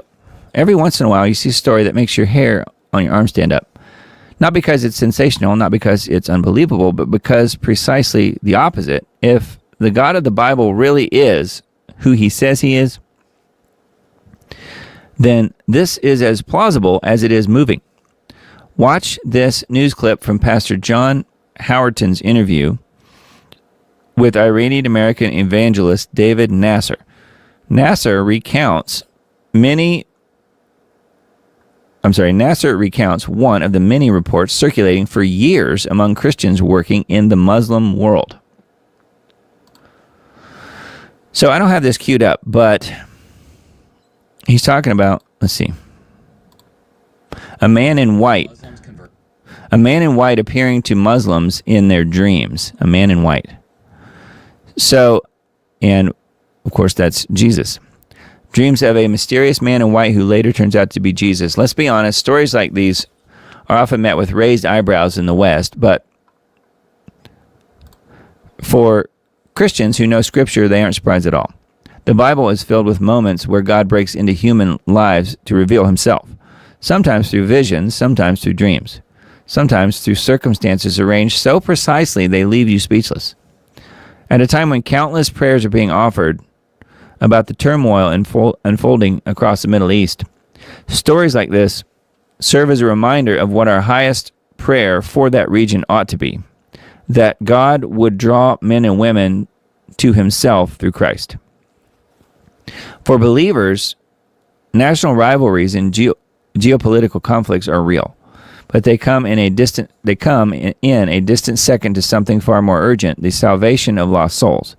Every Iranian, Iraqi, Saudi, Palestinian, and Israeli is, before anything else, a human being, made in the image of God, possessing an eternal soul and standing in need of the same redemption offered to every one of us at the cross.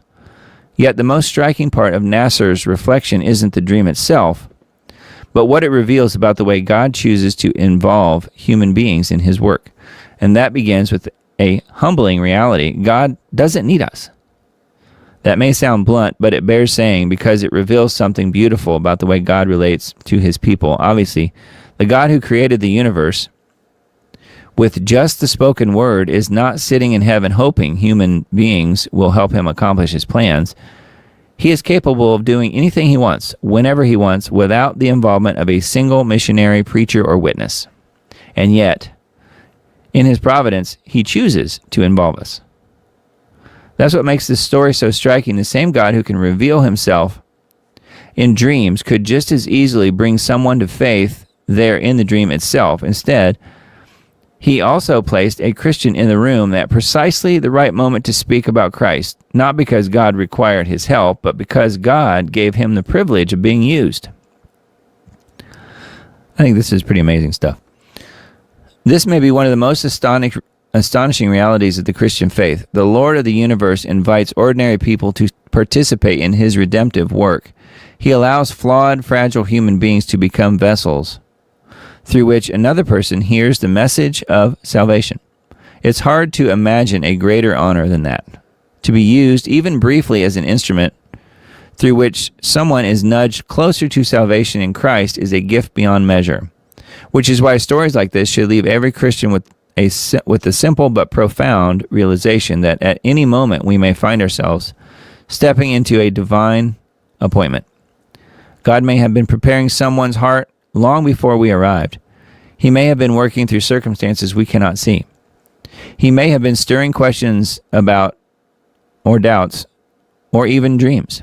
And then suddenly, without notice, we find ourselves in the conversation right on time, exactly where God intended you to be. Isn't that cool? I thought that was neat. I didn't play the video for you guys. It's about 3 minutes long. I guess I could read the captions. I don't have it patched in where we can hear it.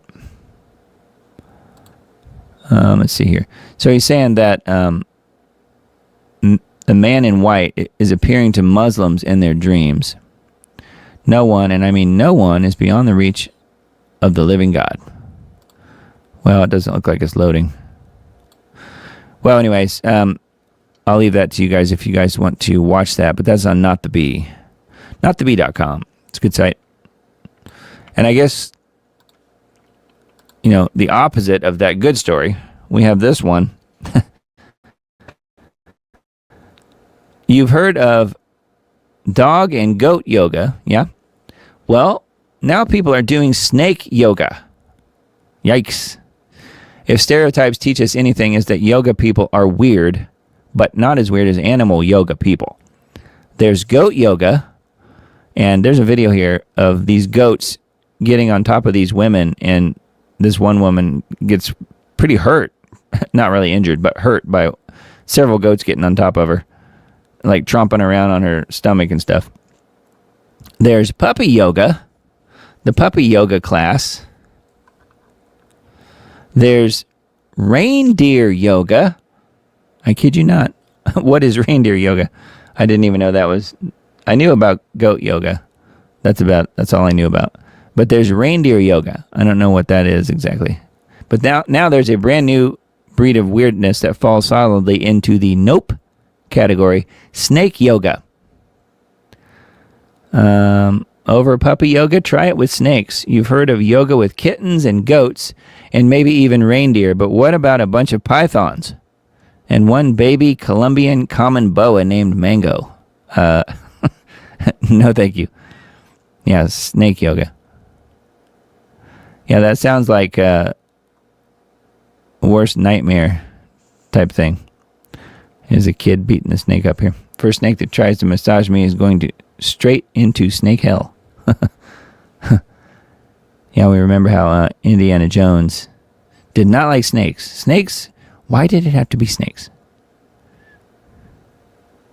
Anyway, weird. Breaking news that proves we are living in the end times. I think having snake yoga kind of helps prove that, don't you guys? That is some strange stuff. All right, and then vaccine impact. One from this site. Iran is destroying Dubai. This is something I'm not really heard about from anywhere. The billionaire's paradise and financial center in the Middle East built by Epstein. Dubai's billionaire playground is being burned down by Iran. And then there's a picture of some different people here. Elon Musk, Kim Kardashian, Tom Cruise, Mariah Carey, Hillary Clinton. Trump touts $200 billion in the UAE deals in wrapping up his Middle East trip. Grooming the Gulf, how Epstein forged Emirati elites into tools for Israel. So, wow. While the U.S. corporate media is now being forced to show some of the damage that Iranian missiles are having around the Middle East, most of the coverage still portrays the U.S. as the one that is clearly winning the war. But all one has to do to see the opposing view is look at what's happening in Dubai right now, which is probably the most modern city in the world, housing the world's tallest skyscraper, the Burj Khalifa, and the playground of the world's richest billionaires. Yeah, as opposed to poor billionaires? I don't know. It is also the financial center of the Middle East, built upon the Jeffrey Epstein financial network. And today it is being utterly destroyed by Iran, while the world's most powerful military is helpless to stop it. Video footage is circulating on Telegram today showing a direct hit by an Iranian missile or drone on the Dubai office of Citibank, one of the largest financial institutions operating in the Persian Gulf. Westerners and other foreigners are rushing to get out of Dubai, where there is utter chaos, and in spite of the UAE ban on sharing photos and videos, there's just no way they could contain this anymore. So Dubai today, they've got smoke rising from all of these huge skyscrapers here. Chaos at Dubai airport again. Mideast war spreads. Death and screams. Iranian drone falls on Dubai's Marina Tower. So there's some video here. I'll mute this. Yeah, you can see it. Different explosions. Smoke erupts from Marina Tower. The video above is from 6 days ago, but now Iran is stepping up their attacks and has urged everyone to get out of Dubai. So anyway, that's crazy. Yeah, I knew they were trying to squash any people publishing videos and stuff, but I mean, I don't see how they can stop everybody, especially people that are leaving town. Like if they're people that are truly getting out of there and have caught videos of different things happening, all they have to do is wait till they're completely out of the area to publish them. Seems to me. Anyway, there's quite a bit of connection here to Jeffrey Epstein. So I didn't realize that as far as Dubai goes, but it does make sense, doesn't it? The Epstein societal class. The Epstein class seems to be ruling the world still.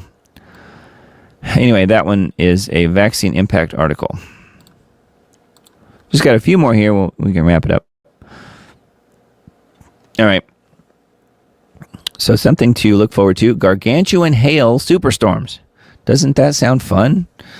Geoengineeringwatch.org. Experts warn about Godzilla superstorm that could change the planet in 2026. Could you imagine? Global impacts could include floods and droughts around the world. Gargantuan hail, destructive tornadoes. Explosive mid-March storm to impact 200 million. We're getting a mid-March storm right now as I speak, hearing the thunder.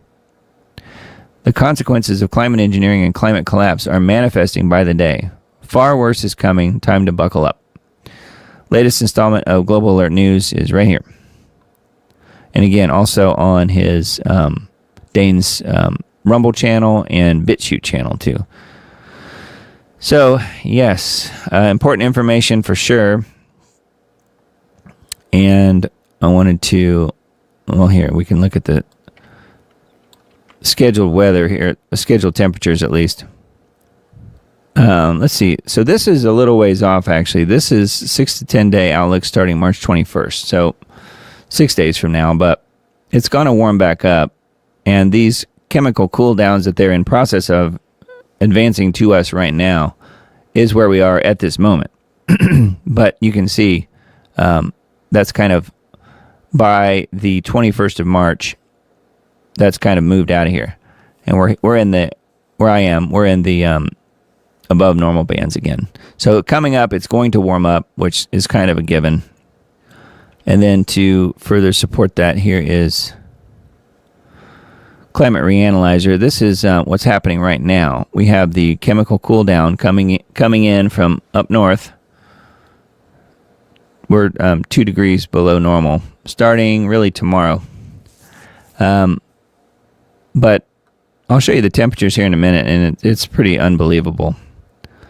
Days 4 to 6, you can see that it is starting to warm up out west and pushing eastward. And then by days 7 through 10, we're 15 degrees warmer than normal. Starting, March 21st. So looking back on that first map from NOAA, that kind of matches up with this. So yeah, above normal is where we will be starting around the 21st. But between now and then, it's going to be cold. And that is what they are pushing towards us right now. So here, again, days 1 through 3, days 4 through 6, days 7 through 10. So it's going to be warm, but not in the next couple of days. So here's what we're doing right now, where I am. So this was today, right? 74 degrees today, sunny and nice. You can see that was the high. Look at the low, 36. Tomorrow the high will be 35, which will be probably late tonight sometime. So, and there's a chance of snow tomorrow. It was 74 today. Chance of snow tomorrow. And there probably won't be any. It might be a flurry here or two in the air. Nothing that would stick. But it's going to go from 74 to 35. And then by Saturday, so less than a week from now, it will be 83. So this is further proof. I told Dane about this earlier when I talked to him on the phone today. He's like, yeah, our ecosystem cannot take this punishment that they're dishing out to it. And that's why things are breaking. And this is further proof. Just this 1 week that we're looking at right here. This 1 week is further proof of that. From 74 to 35 to 83, 84 in the span of 1 week. Total insanity. And I'm sure it's probably very similar wherever you guys are. Chances are. So that just proves, I think, further proves that, the geoengineers, whatever they're trying to do is just throwing everything into total chaos as far as the climate goes. March 14th, roundup of climate news. First time looking at this page, so I'm just looking to see if there's anything new. U.S. data shows Arctic winter sea ice could break last year's record low. Yeah, they're measuring, they're calling anything sea ice or ice pack that's just slush. And they can chemically ice nucleate slush and make it look like, that's sea ice. But they've lowered the definition of what they're calling ice pack now, because it's melting, and people are expecting a blue ice, a blue, what's called a blue ocean event, soon. No telling when, but a blue ocean event would mean basically the ice is melted. So that would be monumentally bad. Because as Mr. Dane says, the ice regions are the Earth's refrigerators. There are Earth's air conditioning systems for the planet. And once they melt, they're gone. Yeah, heat wave shatters March temperatures in Cape Town. I've been to Cape Town. So it's very warm there. The city came within 90 days of running out of water in 2018. The heat comes after wildfires destroyed swaths of farmland. Wow. So lots of total craziness. Here is Iran's water supply, brink of collapse. Yeah, and I don't think the war is helping it any, do you? India braces for hotter days. Erratic monsoon and super El Nino develops. So it's just more total craziness and insanity on the weather front. We have flooding in Hawaii. Hawaii under state of emergency as Kona storm brings torrential rain, life-threatening flash flooding. So flooding in Hawaii and in Ecuador and in Peru, heavy rains. So, yeah, further proof the climate is off the rails. It's very sad. All right, Israel 365 News. Let's just look. I haven't really looked at this site too much tonight. I did see the main headlines here. The main headlines on Israel 365 News. Iran rains missiles on Israel and pays the price. I think Israel's paying the price too, from what I gather. They're, at least Tel Aviv, I think, is getting hammered pretty well. Israel's health ministry reported that since Operation Roaring Lion began on February 28th, people have been evacuated to hospitals. United Nations condemns Iran for attacking the Gulf states, but not for bombing Israel. Huh. Somehow the UN and all signing nations were able to give a pass for the roughly 300 ballistic missiles that Iran has, I guess, hit Israel with. That's interesting, huh? Iran vows to kill Netanyahu and threatens Trump too. Well, last week we found a really interesting article on the coming Messiah, the coming Mashiach. There's more on here about prophecy, but I don't see anything specific about the Messiah this week. So anyway, I'll leave that one to you guys if you want to check it out. But yeah, Israel365news.com is what that one is. And I think that was the end of the... Yeah, that was the end of the articles for tonight. So let's just mention this again. I briefly mentioned this last week. Linktree. This is a way to stay in touch with what I'm doing. So Linktree is just a website. Linktr. So it's linktr.ee. Linktree / The Diamond Report. And I can put that banner up on here. Actually, I don't need to. The QR code that I've left on the screen tonight, I did that on purpose because that QR code is a brand new one I put up this week that will, if you scan it, will take you to this same page we're looking at, the Linktree. But this is just simply a, here it is, Linktree, linktr.ee / The Diamond Report.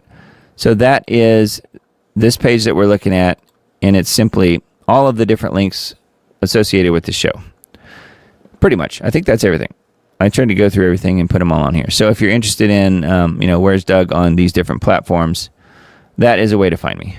And Substack is one of those. That's the other page I pulled up here.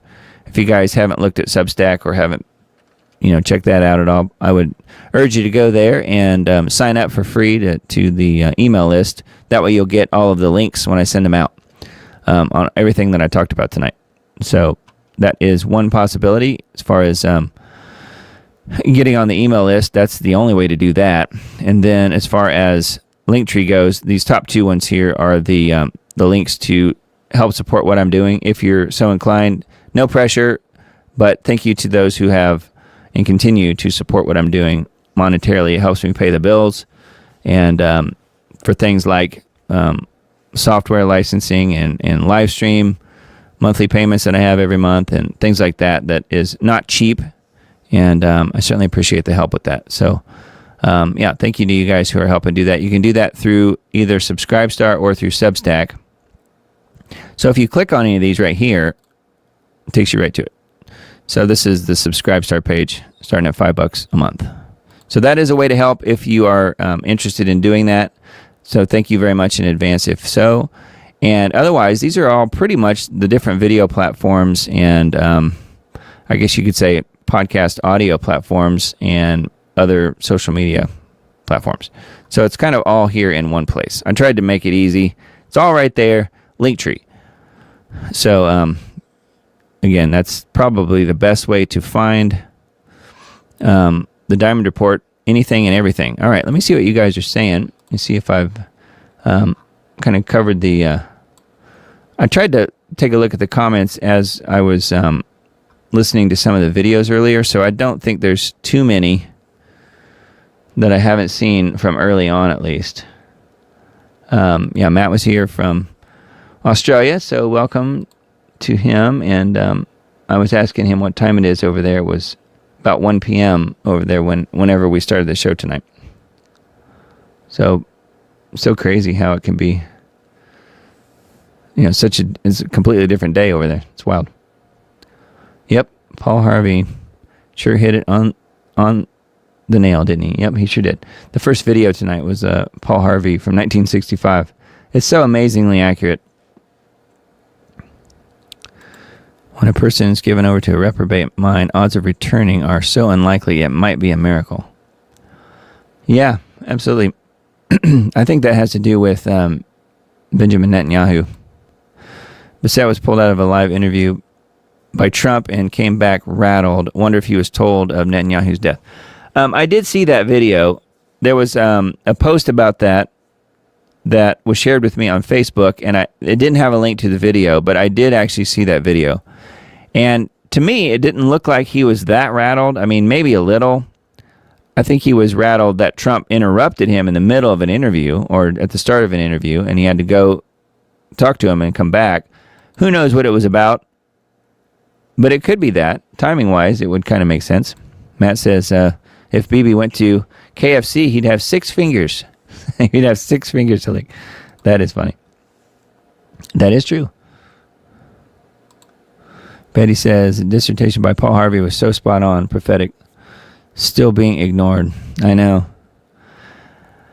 I think further proof that we are in the end times now. I don't think there's really much debate about that at this point.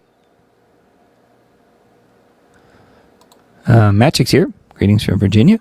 Yeah, glad you made it. Good friend of mine for a long time. Helping in the anti-geoengineering group of people that are out there trying to stop climate engineering, and it's hard work letting people know about it, that's for sure. Marty says, it's a shame that Candace didn't do any research before joining the Catholic Church. How did she miss that? A friend of mine and I were also wondering that exact same thing. We've had that same conversation before, Marty, and we don't know. We don't know. Other than, I would say this.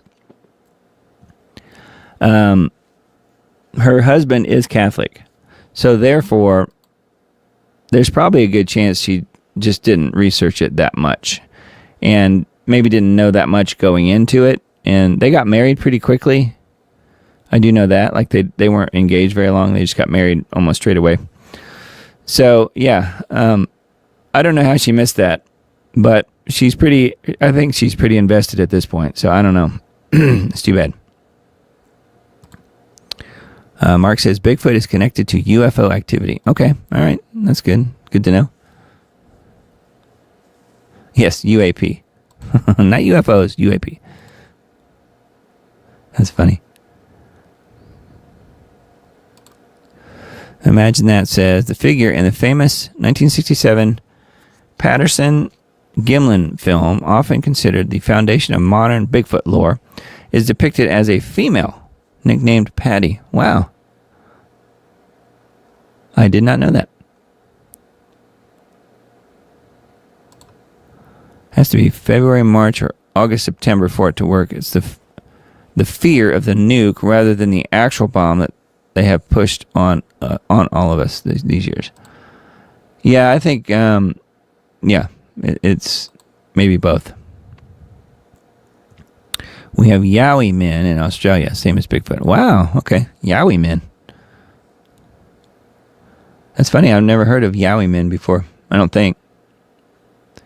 Oh, yeah, Mark mentions the short-term pain for long-term gain. That is a new talking point. Yep, he nailed it. That is a new talking point from the Trump administration. They're all saying that. Short-term pain, long-term gain. Some version of that. There's a video or two out there where people have taken them and compiled together a list of all the different people saying that, and they just play it one after the other after the other. It's quite comical, actually. Yeah, we're talking about the NASA deal, April Fool's Day. They would pick that day. Of course they would. Yeah, it just makes total sense. All those empty Hollywood studios gathering moon dust. Yep, that's right. They'll just fly right through the Van Allen radiation belts. What year, April 1st? Well, this year. That's what they're talking about. They were supposed to do it. They were supposed to do the moon rocket launch in February this year. They pushed it back to April 1st. Don't think that's going to happen.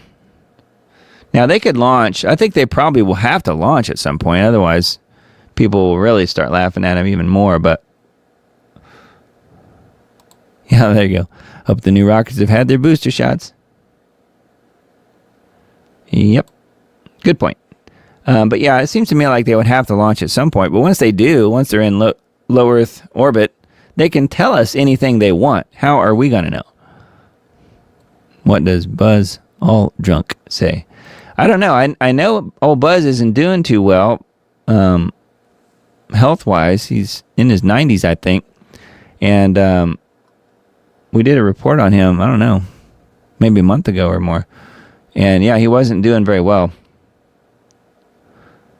But as far as I know, he's still around. Israel is a global leader in cybersecurity with its expertise heavily integrated into U.S. government, critical infrastructure, and private sector defenses through deep technological partnerships. That they are. That they are, yes. Yeah, they're involved in these partnerships in all kinds of different countries, not just the U.S. Susan says, Deanna Loper wrote an excellent book on Jewish mysticism, Kabbalah Secrets. Christians need to know. I know, I remember that. Anthony did an interview with her ages ago. Anthony Patch did an interview with her. I think it's still on one of his platforms somewhere. It's been a while now. I'd have to look. A lot of people have no clue about the truth about the difference between Israel and Israel the state and the true people of God. Yeah, the true Israel are the people of God. You guys are Israel, not the little nation state over there. Yeah, roasted potato food truck. I know, I saw that was crazy. I was thinking that too, actually. And then the new Dukes of Hazzard. Yeah, that was the truck on fire reminded me of I don't know why, of the Dukes of Hazzard. There could be another toilet paper shortage as fuel is too expensive to drive raw materials to the toilet paper factory. That's true. We could see another run on toilet paper, just like the COVID era. Targeting young generations by engaging them on platforms like Twitch. Games such as America's Army and commercial titles like Call of Duty are used to train soldiers, test decision making. Yeah, that's a good point. Yeah, so then therefore they can start drafting them. Starting the draft. Yep. Creating more terrorists. Yeah, that's a really good point. They're already kind of getting them used to the idea of the whole first shooter mentality. Matt says, in a huge thunder and electrical storm coming now. Huh. Same time that we're getting it. That's crazy. August 2019, then President Donald Trump quoted and embraced comments from a conservative radio host and conspiracy theorist, Wayne Allen Root, who described him as the King of Israel. Oh, yeah, I've never talked to Wayne, but I have heard some of his shows, and I think Richard from Lost Arts Radio, when we were doing shows together, I think he talked to Wayne, maybe just by email, because he was trying to get him to come on the show and be an interview. Never did happen, but yeah, I know who you mean. Wayne Allen Root, yeah. He described him as the King of Israel.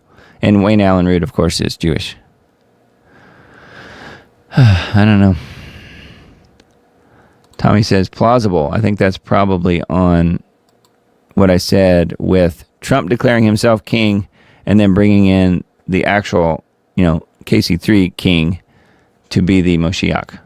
If Trump was in charge and he heard that King Charles III has the lineage and has whatever else in place to be the Moshiach, I think the lineage is one of the main things they look at, then I could see him definitely doing that. So, that's crazy. Yeah, anyway, I think we are about to the end. I just wanted to get through what you guys are saying, and I don't like to miss out on what you guys are saying, but it's hard for me to stop in the middle, and unless it's just a word or two here and there, I can see that, but it's hard for me to stop and read stuff and also talk at the same time. Like I said before, I'm a very slow speed reader. The corporate bias in most AI engines is repulsive. I detest AI in every respect and refuse to engage with it. I know, I remember you saying that you were getting into an argument with ChatGPT about Dane and some other people. Maybe it was just Dane. Coal ash used in jet fuel, a byproduct of burning coal, consists primarily of inorganic mineral matter, including silicon dioxide, aluminum oxide, and iron oxide, and calcium oxide. Okay. Thanks for that information. Yeah, that's true. Yeah, and coal fly ash, I guess that would still be, I know that's a base material in what they're using in the chemtrail sprays and stuff, some of the geoengineering stuff, but obviously nanoparticles and some of the other metals that are used to as part of the equation somehow. Tommy mentions the Kundalini serpent. Oh, back when we were talking about the snake yoga, that makes good sense. That's actually a really good point. Yeah, snake yoga. Spraying them with virus infected with the VMAT2 gene. Oh yeah, to get them to not be religious anymore. Was that one? VMAT2, I think it is. Can you imagine Dubai is a spring break destination? Yeah, only for the very, very wealthy, I guess. But not anymore. Not if they're getting bombed. Few days of high temps will encourage spring blooming and sap rise in shrubs and trees. Yeah, we're seeing that around here where I am. That reminds me of something. And when followed by days of freezing, kills the buds and damages the phloem layer of the trees. Yeah, thanks, Betty. That is all true. And one thing that I've noticed around here that's really weird, and tell me if you guys have ever seen this before.